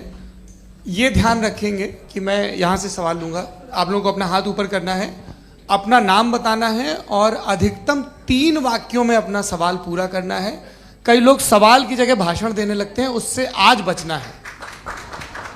जी मुफ्ती साहब, पहला सवाल आपका, 16 मिनट हैं, हम दोनों लोगों के सवाल लेंगे। जी जी बहुत शुक्रिया। आपकी जो अभी बात हुई बहुत अहम थी, मैं इसको चाहूँगा कि आगे डिस्कस करूँ, लेकिन चूँकि अभी ये वो सेगमेंट है क्रॉस एग्जामिनेशन, तो सबसे पहला सवाल आपसे ये है कि जो मैं इतनी देर से कॉन्टिंजेंसी आर्ग्यूमेंट आपको बता रहा था, ये अकल से ही बता रहा था हजरत, आप ये बताएं कि आप इन्फिनिट रिग्रेस ऑफ कॉजेस को पॉसिबल मानते हैं या नेसेसरी बीइंग के एग्जिस्टेंस को सही समझते हैं? चूंकि 2 ही ऑप्शन हो सकता है, आप ये बताएं। देखिए, आपको मैं ईमानदारी से बात करूं, एक तो मैं कॉन्टिजेंसी वर्ड ठीक से समझता नहीं, और इस वक्त भी जो आपने अंग्रेजी के अल्फाज इस्तेमाल किए वो ज़रा थोड़े से मुझे डिफ़िकल्ट और कॉम्प्लिकेटेड लगे, तो आप ज़रा सिंपल ज़बान में सवाल कर सकते हैं? बिल्कुल कर सकता हूँ जी। यूनिवर्स की हर चीज कॉन्टिंजेंट होने का मतलब यह है कि वो अपने एग्जिस्टेंस में किसी के ऊपर डिपेंडेड है। जो भी चीज डिपेंडेड होगी वो चीज इंडिपेंडेंट नहीं हो सकती, तो उसका कोई ना कोई कॉज होगा। तो अब आप क्या समझते हैं कि ये इन्फिनिट रिग्रेस है, यानी कॉज पर कॉज, कॉज पर कॉज, कॉज पर कॉज, और कभी कोई यानी ये एंडलेसली चलता रहा? क्योंकि अगर ऐसा होगा तो हम तो एग्जिस्टेंस में आते ही नहीं। लॉजिकली ये मुत्तफक अलैह चीज है, मुत्तफक अलैह अग्रीड अपॉन। ओके, इस पे हमने एग्री किया था कि मुश्किल शब्द आएगा तो अर्थ बताना पड़ेगा। तो इन्फिनिट रिग्रेस तो पॉसिबल नहीं है, तो कहीं ना कहीं आपको रुकना पड़ेगा ऐसे नेसेसरी बीइंग पर। नहीं, कोई जरूरत नहीं रुकने की। किसने कहा आप रुकना पड़ेगा? आप रुकते हैं खुदा पे, आप नहीं रुकते। आप कहते हैं वो हमेशा से, जब उस वक्त से जब वक्त नहीं था। आप कहाँ रुकते हैं कि अब हुआ था वो? आप नहीं कहते। हम क्यों नहीं मान सकते कि यूनिवर्स जो है और बल्कि मल्टीवर्सेस जो है वो हमेशा से हैं, वो बनती है, बिगड़ती है। एक हमारे यहाँ एक चीज़ है ब्लैक होल, वो समेट लेता है वापस, फिर ब्लास्ट होता है, फिर फैल जाता है। और इसमें हमारी तो खैर कोई औकात ही नहीं है इंसान की। एक छोटे से ज़र्रे पे हम 50-60 साल की उम्र रखते हैं, जो करोड़ों अरबों साल की कायनात है उसमें, और पैदा भी नहायत ही बेहुदा वजह से हुए थे। तो इसमें ये सोचना कि इसकी वजूहात और ये क्यों है, ये डिपेंडेंट है, ये हम देख रहे हैं। क्या मालूम, आप सोचिए कि ये जो फैल रही है कायनात, ये कहाँ फैल रही है, ये कहाँ जा रही है, और ये फैल क्यों रही है? अरे बना ली थी तुमने, रुको भैया, काफ़ी है। ये फैल क्यों रही है? ये और कौन सी कायनात जिसे मैं दूरबीन से देखता हूँ तो 2 बिलियन लाइट ईयर पे है, उससे मेरा कोई वास्ता ही नहीं है। 2 बिलियन ईयर यानी अगर मैं 80,000 माइल्स पर सेकेंड से चलूँ तो 20 करोड़ साल में वहाँ पहुँच जाऊँगा। इसकी ज़रूरत क्या थी? ये दुनिया, ये कायनात तो इंसान अशरफुल मखलूक़ात के लिए बनाई गई ना। तो ये सब ये टर्म समझ में नहीं आया, इसमें कोई खास समझने वाली बात थी भी नहीं। ये जो अल्टीमेट कहा यह जाता है कि ये जो पूरी यूनिवर्स है, ये जो दुनिया है, ये इंसान के लिए बनाई गई। अच्छा, ये सब इंसान के लिए। क्यों साहब, सही है ना? बिल्कुल, लेकिन इसका ये मतलब नहीं कि किसी चीज के पीछे रीजन आपको नहीं पता तो रीजन नहीं है, इसे कहते हैं नहीं, मुझे नहीं पता, लेकिन मेरी जिम्मेदारी नहीं है। वो बिल्कुल सही कहा था उसने, बर्टन रसल ने, आपने उसे मजाक में टाल दिया कि भाई आप एक दावा कर रहे हैं, मैं क्यों कहूं कि ये गलत है दावा? आप प्रूफ कीजिए, मेरे पे जिम्मेदारी ही नहीं है, मैंने थोड़ी कहा है। आप प्रूफ कीजिए कि ये सही है। आप आर्ग्यूमेंट ऑफ कंटिंजेंसी का जवाब ही नहीं दे रहे हैं। सवाल पूछना चाहेंगे? आप सवाल पूछना चाहेंगे मुफ्ती साहब से? क्योंकि ये क्रॉस एग्जामिनेशन का दौर है। आप जैसे पहले बोल रहे थे फेथ को लेके कुछ, मैं ये पूछना चाहूँगा कि खुदा ने जो भी रेवलेशन किए हैं, एक मज़हब के लिए बहुत से मज़हबों में किए हैं, अलग अलग रेवलेशन है। कहीं कुछ एक बातें हैं, कॉन्ट्रडिक्शन भी है आपस में, कहीं कुछ आप कर सकते हैं, कहीं कुछ नहीं कर सकते। ऐसा नहीं है कि सबकी कोड ऑफ मॉरल एक है। तो ये किस्सा क्या है? अब आप ये देखिए कि मुझे कभी कभी लगता है कि जो फुटबॉल फाइनल होता है, लाखों लोग होते हैं, फिर वो टीवी कवर कर रही करोड़ों लोग, अगर उसमें खुदा की एक बूमिंग आवाज़ आ जाती, मैं गॉड हूँ, तो सारे लोग अभी सुन लेते और टीवी पे भी सुन लेते, किस्सा खत्म होता। ये इतनी राजदारी क्या है कि तुम सामने कुछ तो सबूत दे दो हमें सॉलिड। ये कह साहब ये यूनिवर्स कैसे बनी, इससे मसला क्या हल होगा? मैं पूछूंगा आपसे खुदा कैसे बना? क्यों नहीं पूछूंगा कैसे बना? बल्कि वो तो कायनात से कहीं ज़्यादा इंटेलिजेंट है, कायनात से कहीं ज़्यादा कॉम्प्लेक्स। जी वो हमेशा से है, आप कहेंगे मैं मान लूँगा। अच्छा, दोयम वो कादिर मुतलक, यानी कादिर मुतलक का मतलब ओमनीपोटेंट, वो जो चाहे कर सकता है। आपको नौकरी दिलवा सकता है, आपकी अच्छी जगह शादी करवा सकता है, आपके पड़ोसी का मुकदमा हरवा सकता है, आपको जिता सकता है, सब काम करता है। थोड़ा सा माइक क्लोज जी। वो इस दुनिया को चला कैसे रहा है? ये दुनिया कैसे चल रही है? आपको इस पर हैरत नहीं होती? या क़यामत के बाद कभी एक जस्टिस होगा, जब ये बच्चा मर चुका होगा, जिसकी धज्जियाँ उड़ गई बम से, इसको इंसाफ मिलेगा तब? अच्छा, अब जवाब दूं? हाँ जी, मैं इसीलिए आप की तरफ। सबसे पहले आपने रेवलेशन और स्क्रिप्चर्स की बात की, इस पे मैं बात कर सकता हूं, लेकिन आज नहीं करूंगा चूंकि वक्त कम है, कभी और इस पे डिस्कस करेंगे। मैं तैयार हूं उस पे भी बात करने के लिए। ये अभी से राउंड 2 की भूमिका तय हो रही है। Does God exist round 2? चूंकि आज गॉड के एग्जिस्टेंस पे बात है, तो मैं उसी के रिलेटेड जो है आपके सवालात को एंटरटेन भी करूंगा और मैं भी पूछूंगा। आपने कहा कि आपने साबित ही नहीं किया, जबकि आर्ग्यूमेंट ऑफ कॉन्टिंजेंसी बुनियादी आर्ग्यूमेंट है। आप मुझे कॉन्टिंजेंसी का मतलब बताइए, आपका मतलब क्या है कॉन्टिंजेंसी? कॉन्टिंजेंसी का मतलब यह हुआ कि हर वो वजूद जो किसी भी चीज का पाबंद है, हर वो वजूद या हर वो चीज जो अपने एग्जिस्टेंस में किसी भी चीज के पाबंद है और उससे बाउंड है, उसको उसकी जरूरत है, उस पर डिपेंड करती है, तो जाहिर सी बात है कि उसका कोई ना कोई कॉज होता है। ये तो अक्ल की बात है। ये आप रीजनिंग की बात करते हैं, मैं वही कर रहा हूं। दूसरी चीज, आपने ये बात कही कि इतने बिलियन लाइट ईयर्स दूर है, उसका मेरा क्या लेना देना। फिर मेरे ख्याल से आपको ये नहीं कहना चाहिए I think therefore I am an atheist. आपको सोचना चाहिए, सिर्फ आप एक लिमिटेड दायरे में रहकर नहीं सोचें, बल्कि बाहर निकलकर सोचें। आपने तीसरा सवाल किया, आपने 2-3 सवाल एक साथ। ऐसी बातें ना कीजिए, कुछ लोगों को इतराज हो जाएगा आप पे कि आप कुछ भी सोचिए। ये इजाजत आपको है नहीं, मुझे है।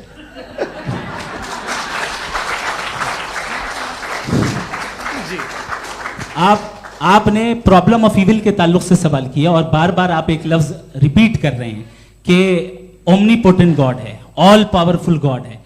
यही तो दरअसल समझना है कि गॉड का कॉन्सेप्ट क्या है। प्रॉब्लम ऑफ इविल जो है, प्रॉब्लम ऑफ इविल दर हकीकत दो असम्पशंस पर कायम है। अगर आप इन दो असम्पशंस को समझ जाएं तो ये प्रॉब्लम नहीं रहेगी, आर्ग्यूमेंट आपको समझ में आ जाएगी कि ये कोलैप्स कर जाता है। पॉइंट नंबर 1, यानी जो आपका सबसे पहला फॉल्स असम्पशन है कि गॉड मर्सीफुल है, ओमनीपोटेंट है, दुनिया में जुल्म हो रहा है।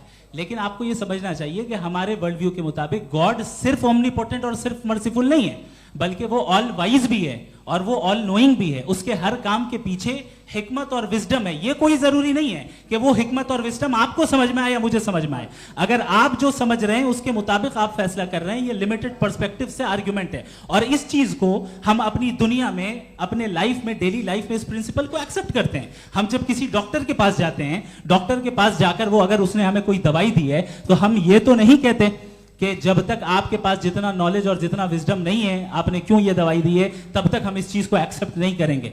नहीं कहते, हम उसकी अथॉरिटी को तस्लीम करते हैं। क्यों? क्योंकि उसकी हम जानते हैं कि वो नॉलेजेबल है, वो विजडम वाला है, हमसे ज्यादा नॉलेज और हमसे ज्यादा विजडम है। बताएं सर। नहीं, डॉक्टर में और खुदा में बड़ा डिफरेंस है। डॉक्टर पढ़ा लिखा होता है, एक तो मैं उसकी बात सुनूंगा।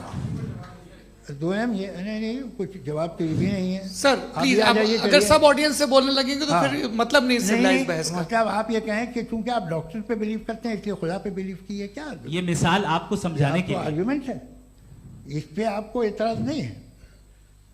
तो सिंपल बात ये है कि मैं अगर ये यकीन कर लूँ कि एक ओमनीपोटेंट, उसकी मसलहत है, ये जो बच्चे मर रहे हैं ये मसलहत है उसकी, मुझे नहीं चाहिए थी मसलहत। उसकी मसलहत नहीं, यही तो समझना है, मतलब एक्सपीरियंस। अच्छा, इस आपने अभी मेरी बात पूरी सुनी नहीं। मैंने कहा आपका पूरा आर्ग्यूमेंट दो फॉल्स असम्पशंस पर है। एक फॉल्स असम्पशन मैंने बता दिया, दूसरा फॉल्स असम्पशन ये है कि इस दुनिया में इविल के होने का कोई गुड रीजन नहीं है, जबकि हमारे पास बाज रीजंस मौजूद हैं, हमारे पास बाज वजूहात मौजूद हैं। अगर इस दुनिया में इविल ना हो तो आप गुड को डिफाइन कैसे करेंगे? अगर जुल्म ना हो आप इंसाफ को समझेंगे कैसे? अगर तारीकी ना हो तो आप लाइट को समझेंगे कैसे? बहुत अच्छे। अभी और सुन लें, अभी और बाकी है। ये तो बात बहुत पसंद आई साहब मुझे कि जब तक रेप ना हो तब तक औरतों की इज्जत का ख्याल आपने मेरा जवाब पूरा सुना ही नहीं। जब तक के बच्चों का कत्ल ना किया जाए तब तक आपको बच्चों की मासूमियत की इज्जत। आपने पूरा जवाब सुना ही नहीं। क्या बात है, क्या आपने नुक्ता निकाला? आपने पूरा जवाब सुना ही नहीं। आप सुन लें, मेरी बात सुन लें। ये मैंने आपको एक चीज बताई। दूसरी चीज, इस दुनिया में हम आए हैं टेस्ट के लिए, हमारा टेस्ट हो रहा है और हर इंसान का अलग अलग अंदाज में टेस्ट होता है। और इस दुनिया में अगर इविल मौजूद है तो वो इविल जरिया है हमारे अंदर ह्यूमन नोबल क्वालिटीज को डेवलप करने का और अलग अलग फील्ड में प्रोग्रेस करने का। और अगर हमारे अंदर और इस दुनिया में इविल नहीं होता तो बताइए टेस्ट का मतलब क्या होता? अगर मैं अपने स्टूडेंट को एमसीक्यूज दूं और उसमें सिर्फ राइट आंसर लिख कर दे दूं और कहूं तुम्हारा टेस्ट हो गया, ये मीनिंगलेस है। इस दुनिया में अगर हम टेस्ट के लिए आए हैं तो जाहिर है गुड एंड इविल दोनों मौजूद है। तो अगर गुड एंड इविल दोनों मौजूद है तो ये इविल भी खुदा का बनाया हुआ है? जी हाँ, खुदा का बनाया हुआ है। लेकिन अच्छा, चलो अच्छी बात। जी बिल्कुल, तो बिल्कुल खुदा ने बनाया। अभी तो ये है कि जो मेजॉरिटी है दुनिया में वो इविल है, तो ये खुदा एक्चुअली इविल के साइड पे लग रहा है मुझे। बिल्कुल भी नहीं, मैं बता मेजॉरिटी में तो वो है। क्या बात कर रहे हैं भाई आप? कोई भी जो मुंसिफ होगा, चाहे आपका अपना घर हो जिसके आप सबसे बड़े हैं, चाहे आपकी ऑर्गेनाइजेशन हो जो आप चलाते हैं, वहां पर आप इविल रखेंगे साबित करने को कि बाकी लोग शरीफ हैं? मेरी बात सुनिए। क्या ये आर्ग्यूमेंट ही गलत है? अगर कि जब तक के कोई इविल नहीं होगा तब तक के शरीफ आदमी शरीफ नहीं लगेगा। अगर एग्जामिनर गलत ऑप्शन दे रहा है तो एग्जामिनर इविल नहीं हो गया, जो गलत ऑप्शन को सेलेक्ट कर रहा है वो फेल होगा। क्रिएटर ने इविल को बनाया है लेकिन वो इविल नहीं है। अच्छा सुनिए मेरी बात, let me complete sir. Creator ने इविल को बनाया है टेस्ट के लिए, वो इविल नहीं है। इविल वो होगा जो उसे इख्तियार करेगा। छुरी को बनाने वाला गलत नहीं होता है, छुरी का गलत इस्तेमाल करने वाला गलत होता है। रेप को कैसे गलत इस्तेमाल करते हैं? रेप इंसान के फ्री विल का नतीजा है। ये रेप कैसे गलत इस्तेमाल होता है? ये अब सुन ले, अब सुन ले। गलत इस्तेमाल होता है। हाँ मैं बता रहा हूँ ना, कैसे गलत? मैं बता रहा हूँ कि जो इविल इस दुनिया में मौजूद है उसके कई सारे तरीके हैं। एक तरीका इंसान का अपना फ्री विल है। अब अगर कोई रेपिस्ट रेप कर रहा है तो इसका गॉड का कसूर नहीं है, वो अपने फ्री विल का गलत इस्तेमाल कर रहा है, उसको सजा मिलनी चाहिए। अच्छा, और उसी के लिए जहन्नम बनाई गई है। ये फ्री विल का भी बड़ा चक्कर। आप जब कोई बुरा काम करते हैं या कोई बुराई होती है तो ये कहा जाता है कि ये फ्री विल है। 7 billion free wills are moving on this planet. 7 billion free will. और एक आदमी अपनी फ्री विल से मुझे कत्ल कर दे तो मैं खुदा की मर्जी से मरा हूं कि इसकी फ्री विल की वजह से? मेरी मौत खुदा के हाथ है या ये फ्री विल वाले के हाथ है? खुदा ने फ्री विल का निजाम बनाया है और उस निजाम का गलत इस्तेमाल करके कोई आपको मार रहा है, इस्तेमाल करके मेरा कत्ल कर देता है। अब मेरी मौत का जिम्मेदार कौन है? वो इंसान जिम्मेदार है। वो इंसान जी। तो ये कहना कि और उसको सजा मिलेगी। तो अब आप आगे चलिए कि ये तय करना कि अल्लाह ही या अल्लाह ने खुदा ही जिंदगी देता है, खुदा ही मौत देता है, ये गलत है। बिल्कुल गलत नहीं है। हाँ, नहीं, निजाम उसी ने बनाया फ्री विल का। निजाम मौत और हयात का उसी ने बनाया। You are contradicting yourself. अभी आपने कहा कि एक आदमी ने फ्री विल से आपको मार दिया, इसमें उसे फ्री विल दी गई थी, उसने गलत इस्तेमाल किया। 7 billion free wills are moving on this planet और आप चाह रहे हैं कि मैं सिर्फ खुदा का ध्यान करूं। ये 7 बिलियन फ्री विल्स को मुझे लुक आफ्टर करना पड़ेगा कि नहीं? ये तो तबाहियां कर रही हैं और तबाहियां ज्यादा हो रही हैं। बिल्कुल। तो अगर आप बताएं अगर खुदा नहीं है फॉर एग्जाम्पल, तो आप इविल को कैसे डिसाइड करेंगे? यानी how can you define evil objectively without God? देखिए, दुनिया में 2 तरह के जानवर हैं। एक जो अकेले रहते हैं जंगल में और एक जो ग्रुप्स में रहते हैं। ग्रुप में जो भी रहेगा, चाहे वो आपका फाउंडेशन हो, चाहे कोई क्लब हो, चाहे कोई पॉलिटिकल पार्टी हो, चाहे कोई यूनिट हो, उसमें आपको इंटरैक्ट करने के रूल बनाने पड़ेंगे। यानी लोग तय करेंगे। लोग तय करेंगे। अगर लोगों ने यह तय किया कि किसी का रेप करना सही, आप जस्टिफाई करेंगे? नहीं, आपका फाउंडेशन तो ये हो गया ना कि लोग ही विल डिसाइड करेंगे। नहीं। अरे दुनिया में ऐसे ग्रुप्स हैं जो रेप को जायज़ मानते हैं सर्टेन हालात में। मैं डिटेल में नहीं जानूंगा, आप भी जानते हैं। ये जो आईसिस वाले थे जिन्होंने क्या किया था, तो उन्होंने क्या किया उसका खुदा से कोई ताल्लुक नहीं है सर। मैंने सिंपल सवाल किया कि इविल को आप डिफाइन करते कैसे हैं? आइए वापस आइए जी। आप साथ में तभी रह सकते हैं जब कुछ आप ऐसे उसूल डेवलप करें जिसमें हर एक का बेसिक तहफ़्फ़ुज़, हर एक का बेसिक राइट हो और हर एक को कोई आराम मिले। यही तरीका है किसी भी ऑर्गेनाइजेशन जिसमें एक से ज़्यादा लोग हैं और वो ऐसे चलती है ज़िंदगी। उसमें अगर आप गड़बड़ करेंगे तो तबाही होगी, नुकसान होगा, बर्बादियाँ आएंगी। और अगर उसमें आप घर ले लीजिए ना, एक हस्बैंड है, एक वाइफ है, बच्चे हैं, वालदा भी हैं, 2 बहनें भी हैं, एक भाई भी है। अब इसमें कोई निज़ाम आपको चाहिए साथ में रहने का और एक दूसरे पे भरोसा रहे, एक दूसरे के बहीख्वाह हों, एक दूसरे की मदद करें, ऐसी जिंदगी। सर आपकी बात आ गई। आप ये कह रहे हैं कि लोग डिसाइड करेंगे क्या सही है क्या गलत है, यही है? मेजॉरिटी डिसाइड करेगी क्या सही है क्या गलत है? अरे भाई बिल्कुल। मेजॉरिटी अगर ये कहे कि नाजी जर्मनी के साथ जिस तरह मेजॉरिटी थी कि जेनोसाइड करना सही, आप जस्टिफाई करेंगे? उस वक्त आपका ये सवाल सिर्फ उसके बाद क्लोजिंग। हाँ, उस वक्त प्लेनेट पे जो लोग थे उनमें कितने लोग हिटलर को सही समझते? अच्छा, प्लेनेट की मेजॉरिटी तय करेगी, सोसाइटी की नहीं। प्लेनेट की मेजॉरिटी गॉड के एग्जिस्टेंस को सही मानती है, आप क्यों नहीं मानते?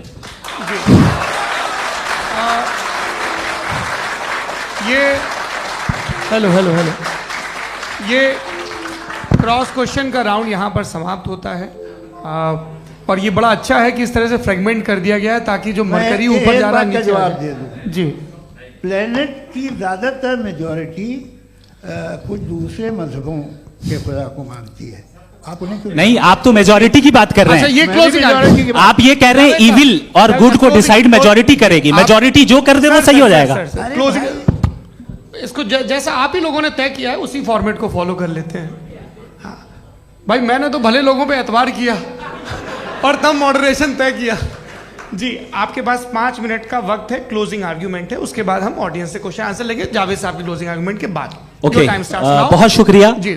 हमारा जो टॉपिक है डज गॉड एग्जिस्ट, मैं इस पे इतने एकेडमिक तैयारी करके आया था, मुझे था कि मैंने सोचा था कि कई सारे मैं आर्ग्यूमेंट्स दूंगा, लेकिन वक्त की भी किल्लत और जावेद साहब बार बार इधर उधर चले जा रहे थे तो उसको भी थोड़ा एंटरटेन करना पड़ गया।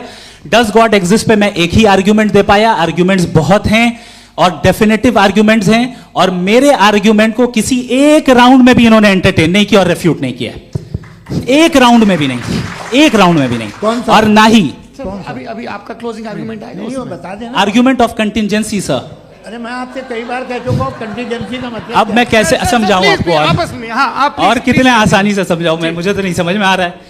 आप अपनी आर्ग्यूमेंट ऑफ कंटीजेंसी उर्दू में बोल सकते हैं। हाँ, आप अपनी बात पूरी कर लें जी, आखिरी 4 मिनट। दूसरी चीज, just a minute please ma'am, can I talk? दूसरी चीज ये है कि आपने एक तो इसका जवाब नहीं दिया, दूसरा आपने गॉड के ना होने पर कोई डेफिनेटिव आर्ग्यूमेंट नहीं दिया, सिर्फ मजहब पे बात कर रहे हैं आप। मजहब तो आज हमारा टॉपिक ही नहीं था। आज तो हमारा टॉपिक हो, आप मजहब से ले लेकर आईएस तक चले गए। भाई हमारा क्या ताल्लुक है उससे? We condemn them. और उसका गॉड से क्या ताल्लुक है? अगर कोई गलत काम कर रहा है, किसी ने किसी को कत्ल किया, किसी ने किसी का रेप किया, उसको सजा मिलनी चाहिए। और आपके पास कोई भी rational strong foundation of morality नहीं है। आपने कहा कि मेजॉरिटी तय करेगी सोसाइटी की, वो सही होगा। मैंने कहा हिटलर को फिर आप सही कहेंगे? नहीं नहीं नहीं नहीं, प्लैनेट की सोसाइटी की मेजॉरिटी तय करेगी। तो प्लैनेट की मेजॉरिटी गॉड के एग्जिस्टेंस को मानती है, आप कह रहे हैं ये रिलीजियस है। तो यानी आपके पास कोई स्ट्रॉन्ग फाउंडेशन नहीं है ऑब्जेक्टिव मोरालिटी का। ऑब्जेक्टिव मोरालिटी का अगर कोई फाउंडेशन है तो वो सिर्फ गॉड है, गॉड है, गॉड है। थैंक यू जी। ये मुफ्ती शमाइल नदवी साहब का क्लोजिंग आर्ग्यूमेंट था। अब हमारे पास जी ये बड़ा अच्छा है कि दोनों लोगों को मॉडरेटर से शिकायत भी और बोल रहे हैं भाई हमारी शाबाशी भी तो करते चलो। अब मेरी बात जी, आपके पास जावेद अख्तर साहब 5 मिनट का वक्त है। ये आपका क्लोजिंग आर्ग्यूमेंट है, टाइम रीसेट कर दें जी। देखिए, बहुत सारी बातें हैं। गॉड का डेफिनेशन दुनिया के किसी भी रिलीजन में है कि वो ओमनीपोटेंट है, ओमनीप्रेजेंट है, he is just, he is kind, he loves you and so on. मैं जब दुनिया देखता हूँ तो मुझे कोई ऐसा सुप्रीम पावर यहाँ दिखाई नहीं देती है जो इंसान की बहबूदी के लिए कुछ कर रही हो, कमज़ोर को बचा रही हो, मदद कर रही हो, जालिम को पीछे हटा रही हो। मैं नहीं देखा, तारीख़ में नहीं। एक तो अगर है और ये देख रहा है तमाशा, तो उसका होना न होना बराबर है। दोयम ये कि ये जो है, जब आप ये कहते हैं कि कायनात जिसकी कंटीजेंसी है, मैं देखिए वो लफ्ज़ इस्तेमाल किया मैं, तो ये कैसे हो सकती है भाई? और फौरन आप सरेंडर कर देते हैं कि जाहिर है कि इसका बनाने वाला तो इससे 10,000 गुना था कॉम्प्लिकेटेड होगा। उस पर आपके होने पे कोई इतराज़ नहीं है।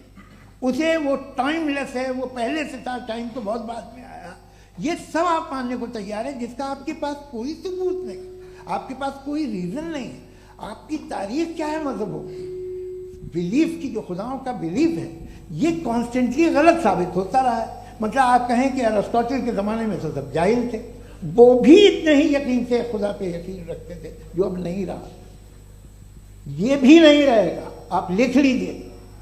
और इसके आसार आपको दुनिया में दिखाई देना शुरू हो चुके हैं।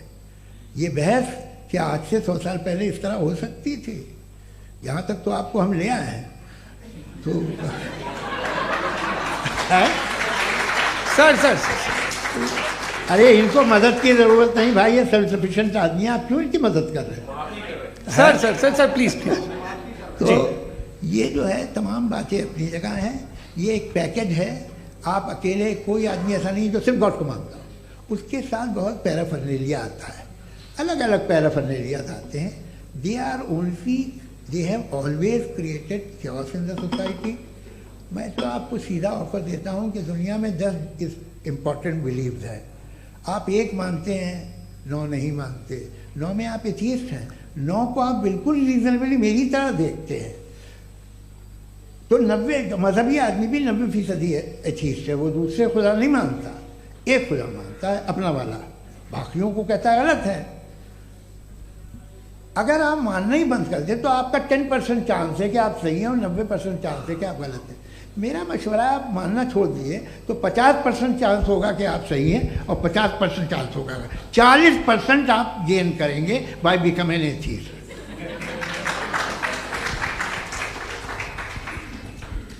ये एक फरसूदा ख्याल है, ये ख़त्म हो रहा है।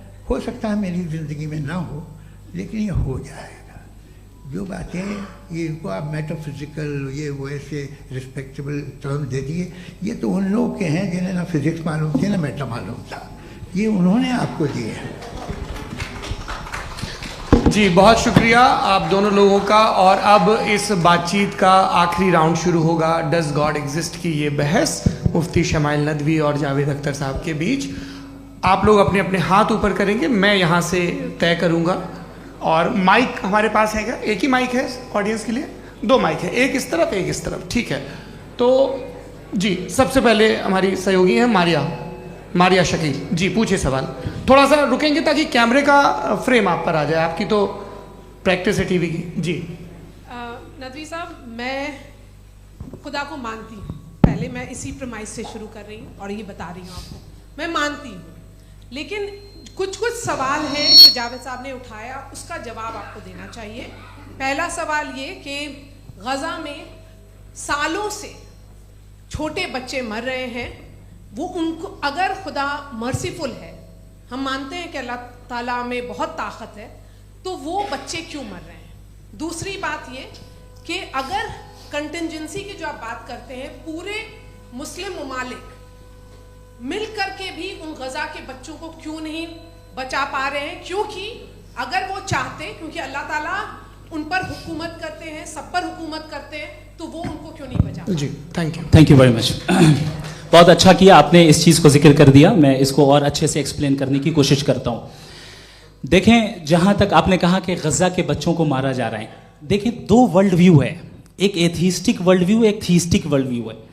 बच्चे मर रहे हैं दोनों वर्ल्ड व्यू में, लेकिन हमारा वर्ल्ड व्यू कह रहा है कि रिकॉम्पेंस है, ये कह रहे हैं कि उनका मरना बेकार जाने वाला है, कोई उसका रिकॉम्पेंस नहीं है, चूंकि इनके यहाँ आखिरत और अल्लाह का कोई तसव्वुर या गॉड का कोई तसव्वुर नहीं है। आपने ये सवाल किया कि गॉड मर्सीफुल है, क्यों नहीं रोकता? ये मैंने बताया कि ये मिसकंसेप्शन है लोगों के दरमियान कि गॉड को सिर्फ मर्सीफुल और ओमनीपोटेंट समझते हैं। गॉड के सिर्फ यही 2 एट्रीब्यूट्स नहीं हैं, गॉड के कई सारे एट्रीब्यूट्स हैं, उनमें से अल हकीम भी है, उनमें से ऑल वाइज भी है, ऑल नोइंग भी है। लिहाजा अगर इस दुनिया में किसी को तकलीफ आ रही है और गॉड उसको नहीं रोक रहा है, वो इसलिए नहीं रोक रहा है चूंकि इंसानों को फ्री विल दिया गया है।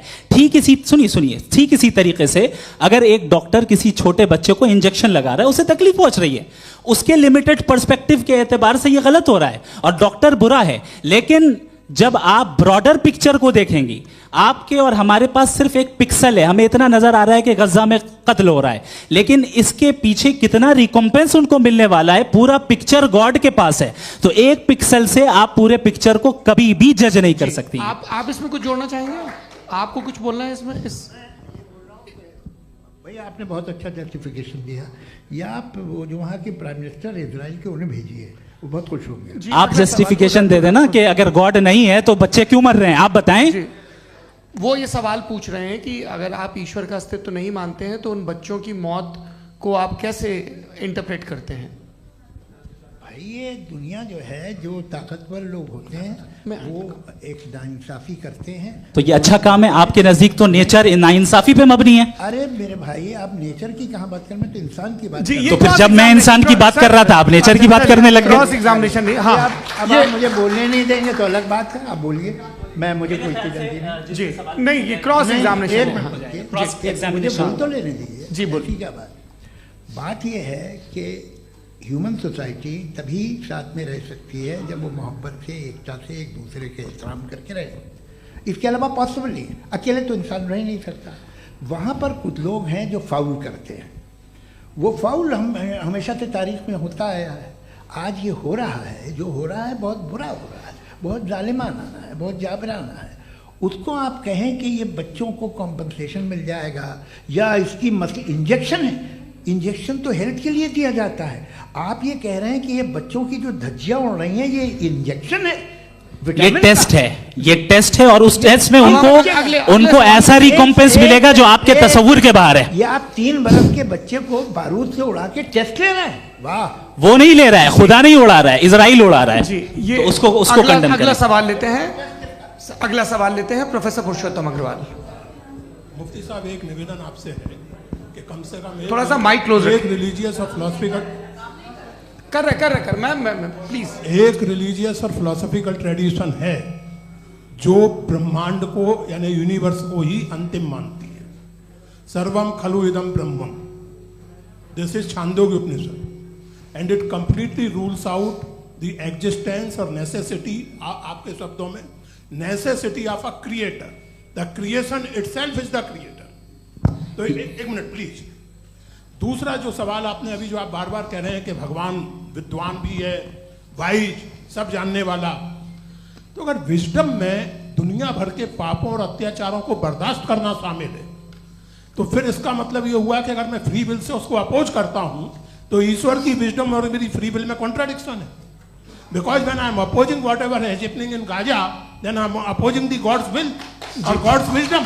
जवाब लेते हैं क्योंकि तो गॉड की विजडम में, एक मिनट सर प्लीज सर, ये एक जुमला, गॉड की विजडम है कि गाजा में जो कुछ हो रहा है वो हो रहा है, मैं उसका अपोज कर रहा हूं, तो मैं गॉड की विजडम के खिलाफ जा रहा हूं। एक सवाल। दूसरा ये नहीं आपने दो ऑलरेडी, सर आप और सवाल कर लें, लेकिन मुझे दो जवाब दे सर, पहले आपने ये कहा, सुनिए मेरी बात सुनिए। इजराइल के गॉड के मुताबिक तुम्हारा ठीक हो रहा है ना? नहीं हो रहा है, ठीक नहीं हो रहा है, मैं बता रहा हूं क्या हो रहा है, आप तशरीफ रखिए, मैं बता रहा हूं क्या हो रहा है। Let me complete please. एक सेकंड गाइस, एक सेकंड। ये देखिए ऐसा है कि ये सब बड़ा आपस में विचार विमर्श के बाद ये तय हुआ था कि कुछ नियम बना लिए जाएं ताकि एक टाइम बाउंड बातचीत चले। और भाई साहब आप बड़ा जरूरी काम कर रहे हैं, लेकिन कैमरे के फ्रेम में आके उस काम को गड़बड़ कर दे रहे हैं। ठीक है गुरु, अब मेरे को कहीं का गुस्सा कहीं निकालना था, सॉरी। नहीं कोई गुस्सा नहीं है जी। तो प्रोफेसर ने सवाल पूछे, आप उनके जवाब दें, और थोड़ा ये सब लोग थोड़ा ख्याल रखें भाई, सवाल संक्षिप्त रखें जी। आपने दो सवाल किया। सबसे पहला ये कहा कि हमारे पास ये कॉन्सेप्ट है कि ये यूनिवर्स खुद नेसेसरी बीइंग है, creation itself is the creator. How irrational is this कि मैं एग्जिस्ट करूंगा बाद में, लेकिन अभी एग्जिस्ट कर भी रहा हूं, यानी एक ही टाइम में एग्जिस्ट भी कर रहे हैं, नहीं भी कर रहे हैं। This is not true. दूसरी चीज आपने कहा कि अगर इजराइल में, सॉरी माफ कीजिएगा, Israel doesn't exist, occupied Palestine में अगर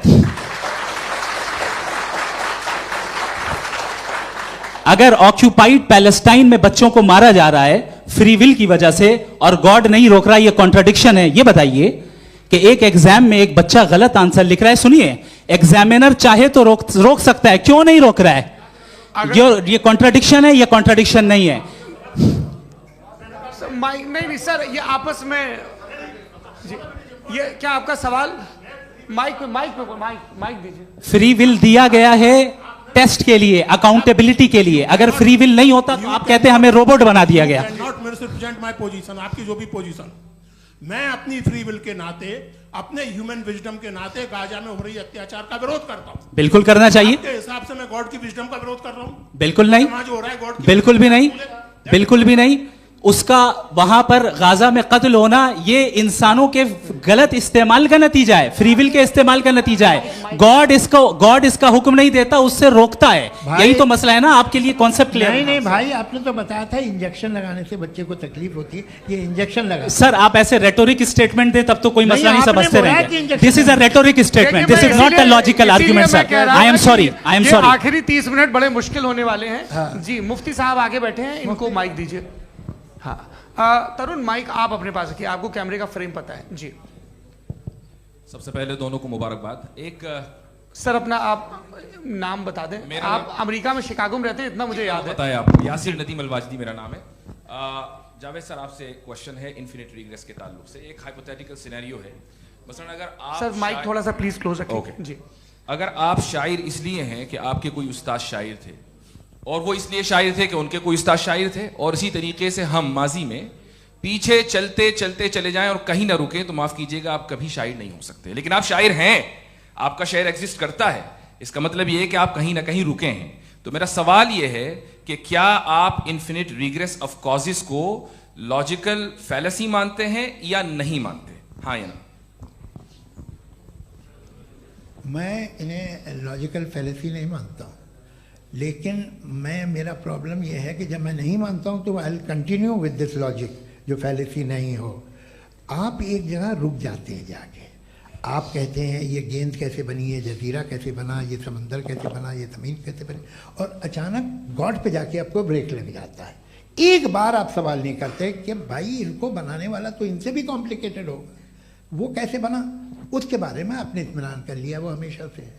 तो अगर आप उसे हमेशा से मानते हैं तो फिर ये मान लीजिए कि कायनात हमेशा से है, क्या तकलीफ है? हम वजूद में नहीं आते जी हैं?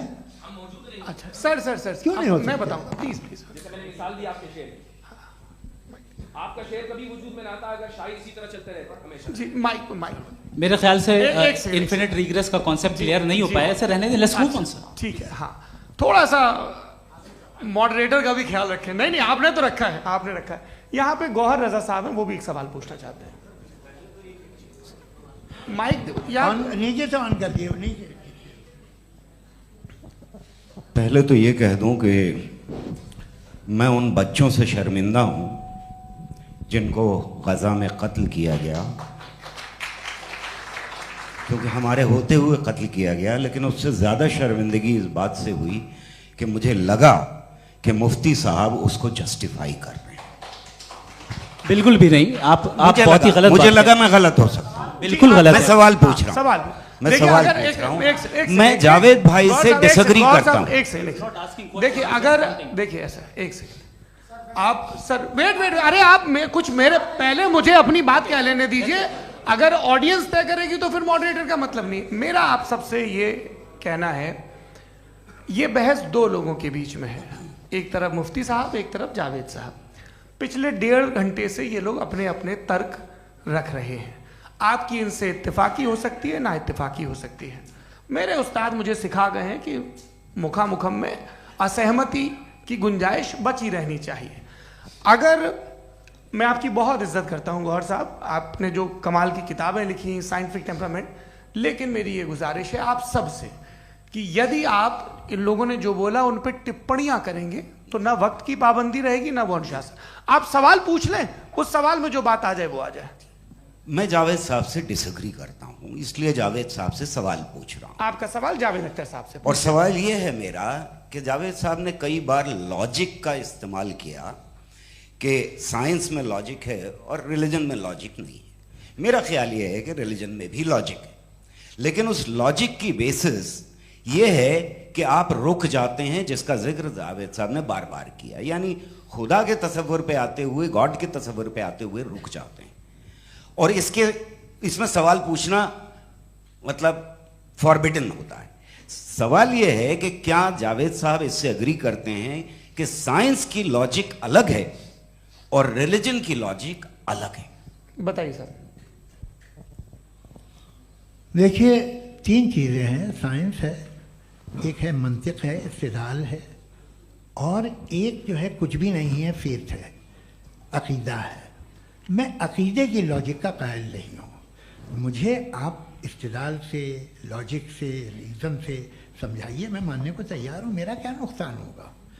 लेकिन ये कि अकीदे पे मैं नहीं जा सकता हूँ। अकीदे का मतलब है कि तुम ये मान लो, सवाल ना करो, ये नहीं। आप सारी बातें करके, बड़ी साइंटिफिक बातें करके एक जगह जाके खुदा के हुदूद पे रुक जाते हैं, सरेंडर कर देते हैं। मैं सरेंडर करने को तैयार नहीं। That's all. जी, ये आगे सर बैठे हुए हैं, इनको माइक दीजिए। भाई वो आप पूछना चाह रहे थे ना भाई? हाँ, नहीं मैं ये थैंक यू जी। आपका नाम? आसिम इफ्तिखार। आसिम जी, पूछिए। सर, जावेद सर से सवाल है कि आपने अपने क्लोजिंग माइक थोड़ा करीब अपने क्लोजिंग स्टेटमेंट में बात कही थी कि मज़हब का जो फ्यूचर है वो ज़्यादा दिन नहीं जाने वाला है। लेकिन मैं देख पा रहा हूँ कि जो ऑक्सफोर्ड यूनिवर्सिटी की एक स्टडी है 2011 में हुई है, जिसके 50 एकेडमिशियंस ने इसको अंजाम दिया था, उसमें वो ये कहते हैं कि जो फेथ इन गॉड है वो इनबिल्ट है ह्यूमन नेचर के अंदर, जिसको हम कहते हैं फितरत के अंदर शामिल है वो। और वो ये कहते हैं कि अगर कोई ये समझता है कि मज़हब को वो ख़त्म कर देगा तो ये उसकी गलत फहमी है। तो आप इसके बारे में, इस स्टडीज़ के बारे में क्या कहते हैं? ठीक है, मैं उनसे एग्री नहीं करता हूँ। वो कौन से प्रोफेसर होंगे? ऐसा उनके क्या पास डेटा है, इन्होंने डेटा के बेस होगा। डेटा क्या हो सकता है? फ्यूचर का डेटा तो नहीं हो सकता ना उनके पास। प्रेजेंट का डेटा हो सकता है। डेटा आपने सुना 100 साल पहले का बाद का डेटा? मैंने तो नहीं सुना आज तक। तो आज उनकी ये राय है और हो भी राय। ठीक है, दुनिया में तरह तरह की राय है लोग, लेकिन मैं समझता हूँ कि वक्त के साथ इंसान ज़्यादा से ज़्यादा रीजनेबल और लॉजिकल होता जा रहा है। आज आप देखिए वेस्टर्न यूरोप में क्या परसेंटेज है नॉन बिलीवर्स की, बहुत हाई, वहाँ चर्च खाली पड़े होते हैं। तो अल्टीमेटली तो इंसान कोई ऐसी बात बहुत अरसे तक नहीं मान सकेगा, चाहे गलत या सही, जो उससे उसके दिमाग को, उसके जहन को, उसके लॉजिक को अपील न करे। वो कह रहे हैं तो ऑक्सफोर्ड के होंगे तो कैम्ब्रिज के होंगे, तो मुझे क्या लेना देना, उनका डेटा मुस्तकबिल का नहीं हो सकता है। जी दीपक, हाँ पूछिए। मैं आऊँगा, अभी पीछे की साइड भी आऊँगा, माइक वहीं भेजूंगा 2-3 साल के लिए। जी जावेद साहब, आपसे सवाल है। नमस्ते। अरे भाई सर, अगर आप ही लोग तय करना है तो फिर 200 लोग तय कर लें। नहीं sir, please don't do this sir. Everybody has a right sir, but we can only take selected questions. No sir, ये यंग लोग भी हैं तो इनकी ये अब उतने यंग, भाई आप यंग हैं कि नहीं हैं? वो कह रहे हैं वो भी यंग हैं साहब, आप उनकी नौजवानी पर दावा उनको ही करने थे। हाँ मुफ्ती साहब आप यंग, हाँ पूछे। अरे भैया सर मेरा सवाल ये है, कुछ इनसे भी तो पूछो। जी नहीं, बस आपसे एक सवाल है। जैसे थीस्टों के पास अपने जो ईश्वर को मानते हैं उनके पास अपने सोशल गेट टुगेदर्स हैं, 5 रोज़ आज क्रिसमस आने वाला है, होली है, दिवाली है, ईद है। एथिस्ट क्या ऑफर कर रहे हैं? मतलब मैं इनकी दुकान से बोलूं, मैं आना चाहता हूं उस तरफ, पर मैं अट्रैक्ट नहीं हो पा रहा हूं। मैं सोशल गेट टुगेदर्स क्या है आपके पास? वो ये कह रहे हैं कि जो धार्मिक लोग हैं, अलग अलग धर्म के लोग, उनके उत्सव त्योहार कांग्रेगेशन बहुत हैं। अब आपको मैं एक सुनाता हूँ, यहाँ हिस्टोरियन भी बैठे हैं, मृदुला जी आप बताइएगा सही है क्या। ये एक कॉन्स्टेंटाइन, एक ग्रीक रोमन बादशाह था जो क्रिश्चियनिटी आने के 400 साल बाद उसने डिसाइड किया कि मैं क्रिश्चियन हो जाऊंगा, मेरी पूरी स्टेट कैंसिल हो जाएगी। उस ज़माने में ऐसे ही होता था, राजा जो धर्म इख्तियार करता था वो जनता भी कर लेती थी, इसलिए कि वो हो गया था बैंकक्रप्ट, और उसे जो मेडिटेरियन कोस्ट के रिच क्रिश्चियन वो थे मर्चेंट, उससे पैसा चाहिए था। तो उसने कहा यार क्रिश्चियन हो जाओ। तो उसने अपने वजीर से कहा कि भाई ये हिस्ट्री है कि अब हम लोग क्रिश्चियन हो जाते हैं। पहले सर हो जाएंगे, कोई प्रॉब्लम नहीं है, लेकिन एक प्रॉब्लम ये है कि 17 दिसंबर से 25 दिसंबर तक जो पेगन फेस्टिवल होता, जो पेगन्स थे वो लोग, जो फेस्टिवल होता है वो बंद हो जाएगा, इसलिए कि हम क्रिश्चियन हो गए तो होगा नहीं। तो वो बच्चों को बहुत बुरा लगेगा, पब्लिक को बहुत इन्जॉय करते हैं, खासतौर से 25 को मेन डे। तो उसने कहा हाँ ये तो सही कह रहे हो, ये जीसस क्राइस्ट की पैदाइश कब थी? कहले साहब वो अप्रैल में थी। नहीं कट करो, वो 25 दिसंबर को है। यह हकीकत है जी। और 400 साल बाद क्रिश्चियनिटी के अप्रैल से दिसंबर ले आए, और इसलिए कि यहाँ पेगन फेस्टिवल होता था। अब मनाते हैं आप आराम से। ये जो सारे फेस्टिवल हैं ये रिलीजन से, हर एक को एक इंटरटेनमेंट डिपार्टमेंट चाहिए होता है अपनी कंपनी चलाने के लिए। तो ये रिलीजन ने, ये सेकुलर त्यौहार थे जिन्हें रिलीजन्स ने ले लिया है। ये मौसम के थे, फसलों के थे, किसानों के थे, उसको आपने लेके रिलीजियस रंग दे दिया। ये कोई रिलीजन से थोड़ी आए आप। अच्छा हमें देखिए, हम तो मुल्द हैं, हम ईद मनाते हैं, हम दिवाली मनाते हैं, हम होली मनाते हैं, हम क्रिसमस मनाते हैं। बम्बई की फिल्म इंडस्ट्री की सबसे बड़ी होली हमारे घर में, सबसे बड़ी ईद हमारे घर में। वो हमारी सोशल वो है, हमारे हेरिटेज है। ऐसा थोड़ी है कि we will throw the baby along with the water. ये तो अच्छी चीज़ है, इन्हें रखो, जो बेकार है फेंक दो। जी हाँ हेलो जी, मेरा सवाल नादवी जी से है। जैसा कि आपने बोला कि गॉड टाइम के भी परे हैं, और गॉड इतनी कॉम्प्लेक्स चीज़ है कि उसे ह्यूमन माइंड समझ नहीं सकता, और गॉड ने अर्थ पे फ्री विल भी दे दी है। तो आप अपना वक्त ज़ाया क्यों कर रहे हैं गॉड के बारे में बात करके? अपन को तो बात करनी चाहिए कि सोसाइटी को बेहतर कैसे करें। जी, मैं गॉड वही बताता है सोसाइटी को कैसे बेहतर करें। अभी मैं आपका जवाब देता हूँ। आपने कहा कि टाइम पे वो एग्जिस्ट नहीं करता, मेरा सवाल ये है कि जैसा आपने बोला कि गॉड बहुत ही कॉम्प्लेक्स चीज है। मैंने कहा ही नहीं कि कॉम्प्लेक्स है, तो आपके अल्फाज हैं। कॉम्प्लेक्स का लफ्ज गॉड के लिए सुइटेबल नहीं है। क्यों? क्योंकि कॉम्प्लेक्स वो चीजें होती हैं जो ऑब्जेक्ट हो। God is not an object जिसको आप इंस्ट्रूमेंट के जरिए लेबोरेटरी में जाके टेस्ट करें, oh it's very complex. No, वो कोई कार का इंजन नहीं है। वो फिलोसॉफिकली नेसेसरी बीइंग ऐसी बीइंग है जो सिंपल बीइंग है। हाँ, आप उसको मुकम्मल तौर पे उसकी तमाम हिकमतों को जान ले और हर चीज को जान ले, ये पॉसिबल नहीं है, क्योंकि वो ऑल वाइज है, आप ऑल वाइज नहीं है, और वो खुदा है, वो आपको सारी चीजें बता दे, ये जरूरी नहीं। मेरा सवाल ये नहीं था, मेरा सवाल ये था कि जब गॉड इतना परे है इस दुनिया से कि उसने अर्थ पे फ्री विल भी दी है, हम सब ह्यूमंस की फ्री विल है, और जो सोसाइटी में हो रहा है वो अपन लोग डिसाइड करेंगे, तो अपन लोग डिसाइड नहीं करेंगे ना, अपन लोग डिसाइड नहीं करेंगे। गॉड जो है, गॉड ने वो उसकी जात, उसकी एग्जिस्टेंस टाइम एंड स्पेस से परे है, लेकिन वो हमारा टेस्ट ले रहा है और उसी गॉड ने हमें बताया कि तुम्हें क्या करना है क्या नहीं करना है, तो जाहिर है उस गॉड की बात सुनेंगे ना हम। जी, वो पीछे एक चश्मा लगाए जो मैम खड़ी हैं, उनको दीजिए। हाँ, आप जी जी बिल्कुल आएंगे। देखिए मैं कोशिश कर रहा हूँ सब तरफ जाने की। हाँ, उनको दीजिए माइक। जी, हेलो सर, मैं ओमनी प्रेजेंट नहीं हूँ, टाइम पाबंद हूँ और जहां तक कोशिश कर सकता हूँ करूंगा। जी, अपना नाम बताइए। मेरा नाम उर्सुला है, मैं दिल्ली यूनिवर्सिटी की एक स्टूडेंट हूँ और मैं स्टूडेंट फेडरेशन ऑफ इंडिया से हूँ। मेरा सवाल मुफ्ती जी से है कि इस हॉल के इस कमरे में बैठ के हम लोग रेप की मोरालिटी के बारे में फिलोसफिकली बात तो कर सकते हैं, बट असलियत ये है कि रोजमर्रा की जिंदगी में औरतें रेप के थ्रू गुजरती हैं, और हम लोग सिर्फ नंबर्स पे इस तरह नहीं देख सकते, क्योंकि कितनी औरतें हैं इन कंट्रीज में जहाँ पे आप बता रहे हैं कि केसेस कम हैं, जिनका एक्सेस है कि वो जाके केस फाइल कर सकें। कितनी औरतें हैं जो जिनको काम करने की आज़ादी है उन कंट्रीज में। यूरोप में ये आज़ादी आ गई, यूरोप में ये रूल्स आ गए, तो हम आज उसके बारे में बात कर पा रहे हैं। जी, जवाब। आपने ये कहा कि कमरे में बंद होकर हम लोग इस पर फिलोसफिकली बात कर सकते हैं, लेकिन हकीकत में क्या हो रहा है, वो ग्राउंड लेवल पे क्या हो रहा है जो बहुत गलत हो रहा है, और वो सफ़र कर रही हैं। आई अग्री, बहुत गलत हो रहा है, और जो गलत हो रहा है उसको हमें रोकना है। और क्यों रोकना है, वो गलत क्यों है, हमारे पास इसका ऑब्जेक्टिव फाउंडेशन है, इनके पास उसका ऑब्जेक्टिव फाउंडेशन नहीं है। मैं ये कहना चाह रहा हूं कि जहां पे भी जुल्म हो रहा है, जहां पे भी औरत पे जुल्म हो रहा है, या उसकी इज्जत लूटी जा रही है, या उसे तकलीफ पहुंचाई जा रही है, और सिर्फ औरत नहीं, किसी इंसान के ऊपर भी जुल्म हो रहा है, तो उसके खिलाफ खड़ा होना, ये मोरालिटी हमारे पास गॉड के पास से आई है। वरना जावेद साहब तो कह रहे हैं कि जो है मेजॉरिटी डिसाइड करेगी, तो मेजॉरिटी तो कभी भी बदल सकती है।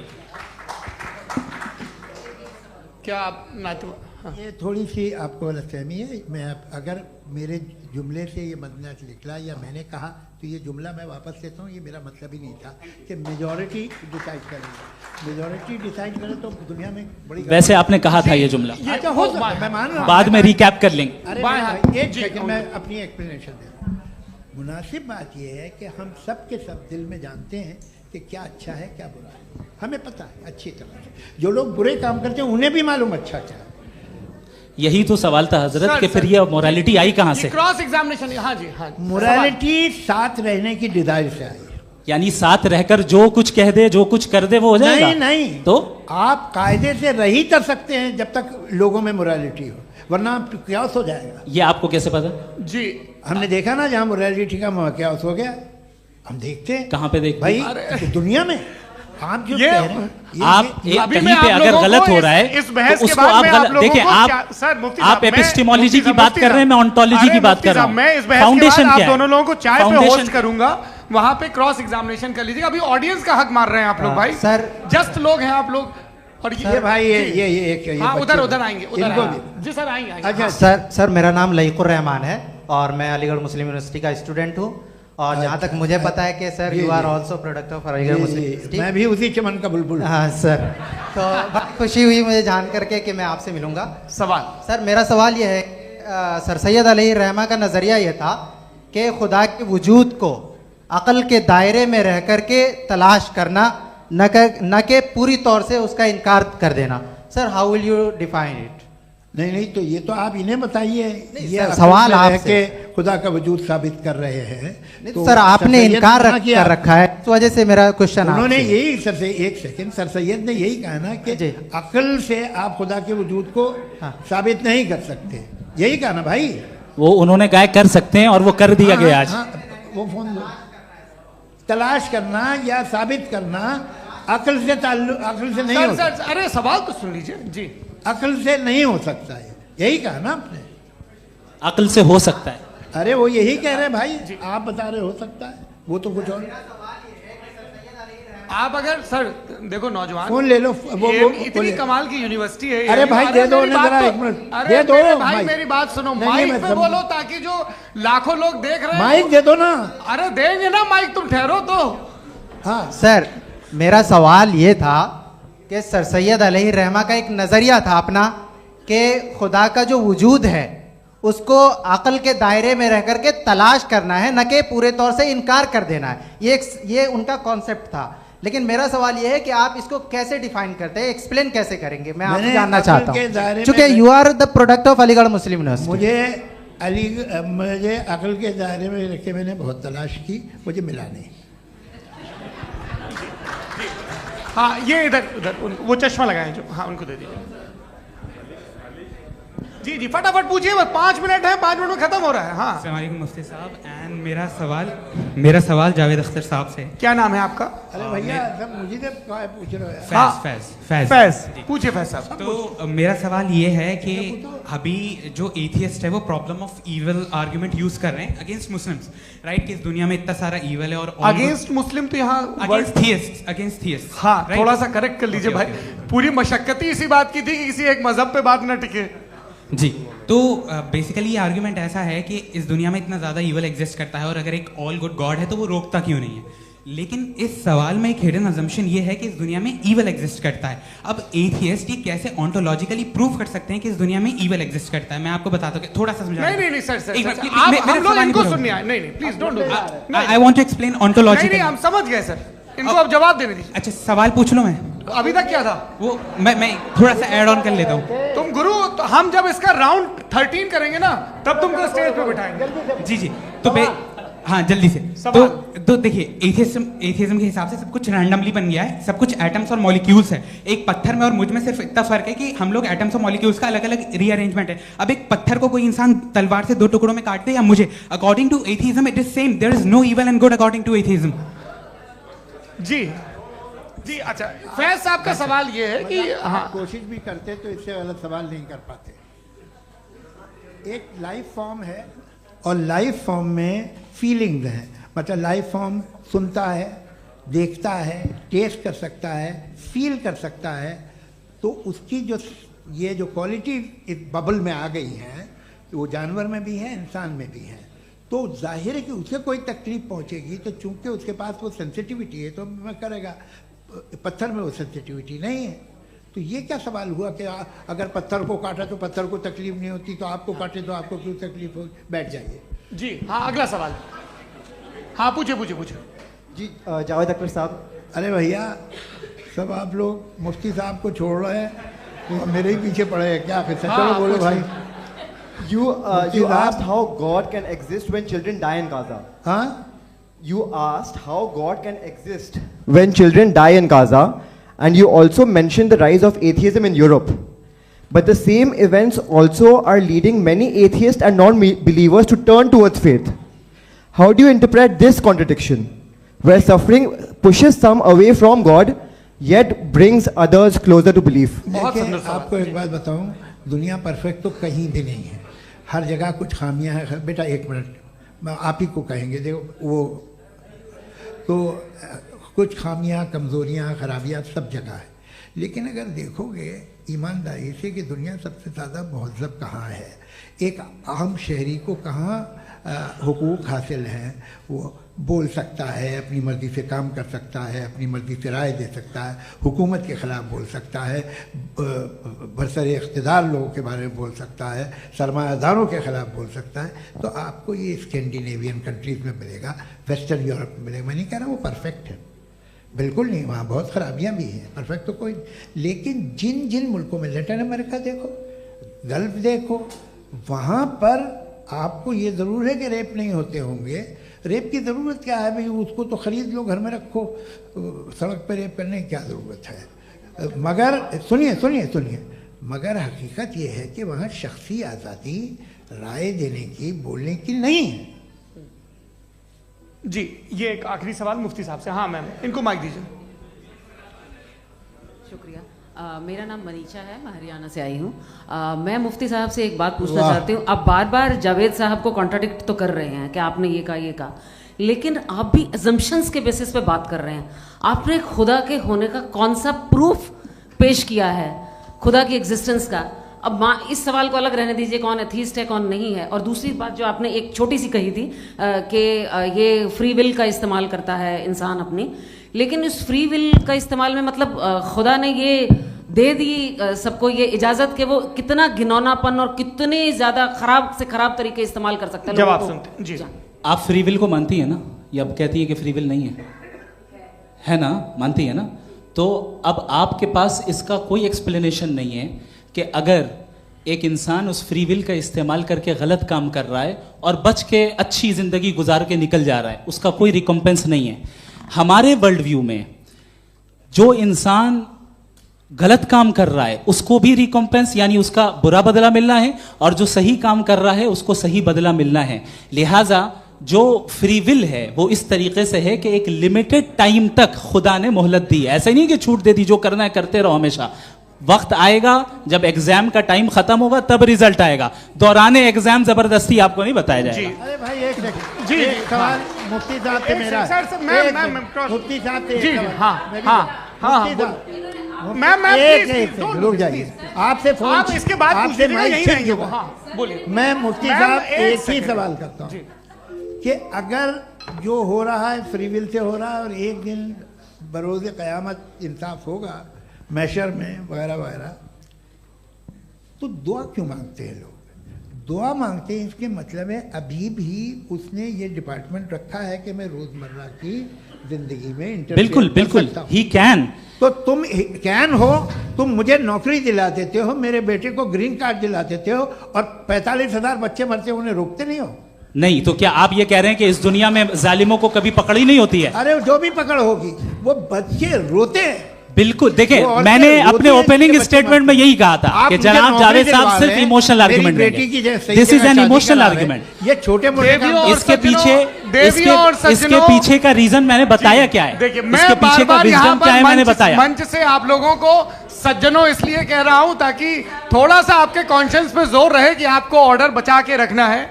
वक्त तय हुआ था, ये वक्त पूरा हुआ, आपने इतने धैर्यपूर्वक सुना, मैं आप सबका बहुत बहुत शुक्रगुजार हूं। यदि इन दोनों विद्वानों की इच्छा होगी तो कभी हम इस बातचीत का राउंड 2, राउंड 3, यही तो देखिए खूबी है इंसान की कि बहस मुबाहसे में वो पड़ा रहता है। आप लोगों ने बड़े धैर्य का परिचय दिया, बहुत बहुत शुक्रिया। इसी के साथ ये बातचीत यहाँ पे समाप्त होती है। आप लोग को मैं एक बात बता दूं, ये सारी बहस हो गई, अब मुफ्ती साहब और बड़े मुफ्ती साहब इन साथ के साथ मैं खाना खाने वाला हूँ। अच्छा।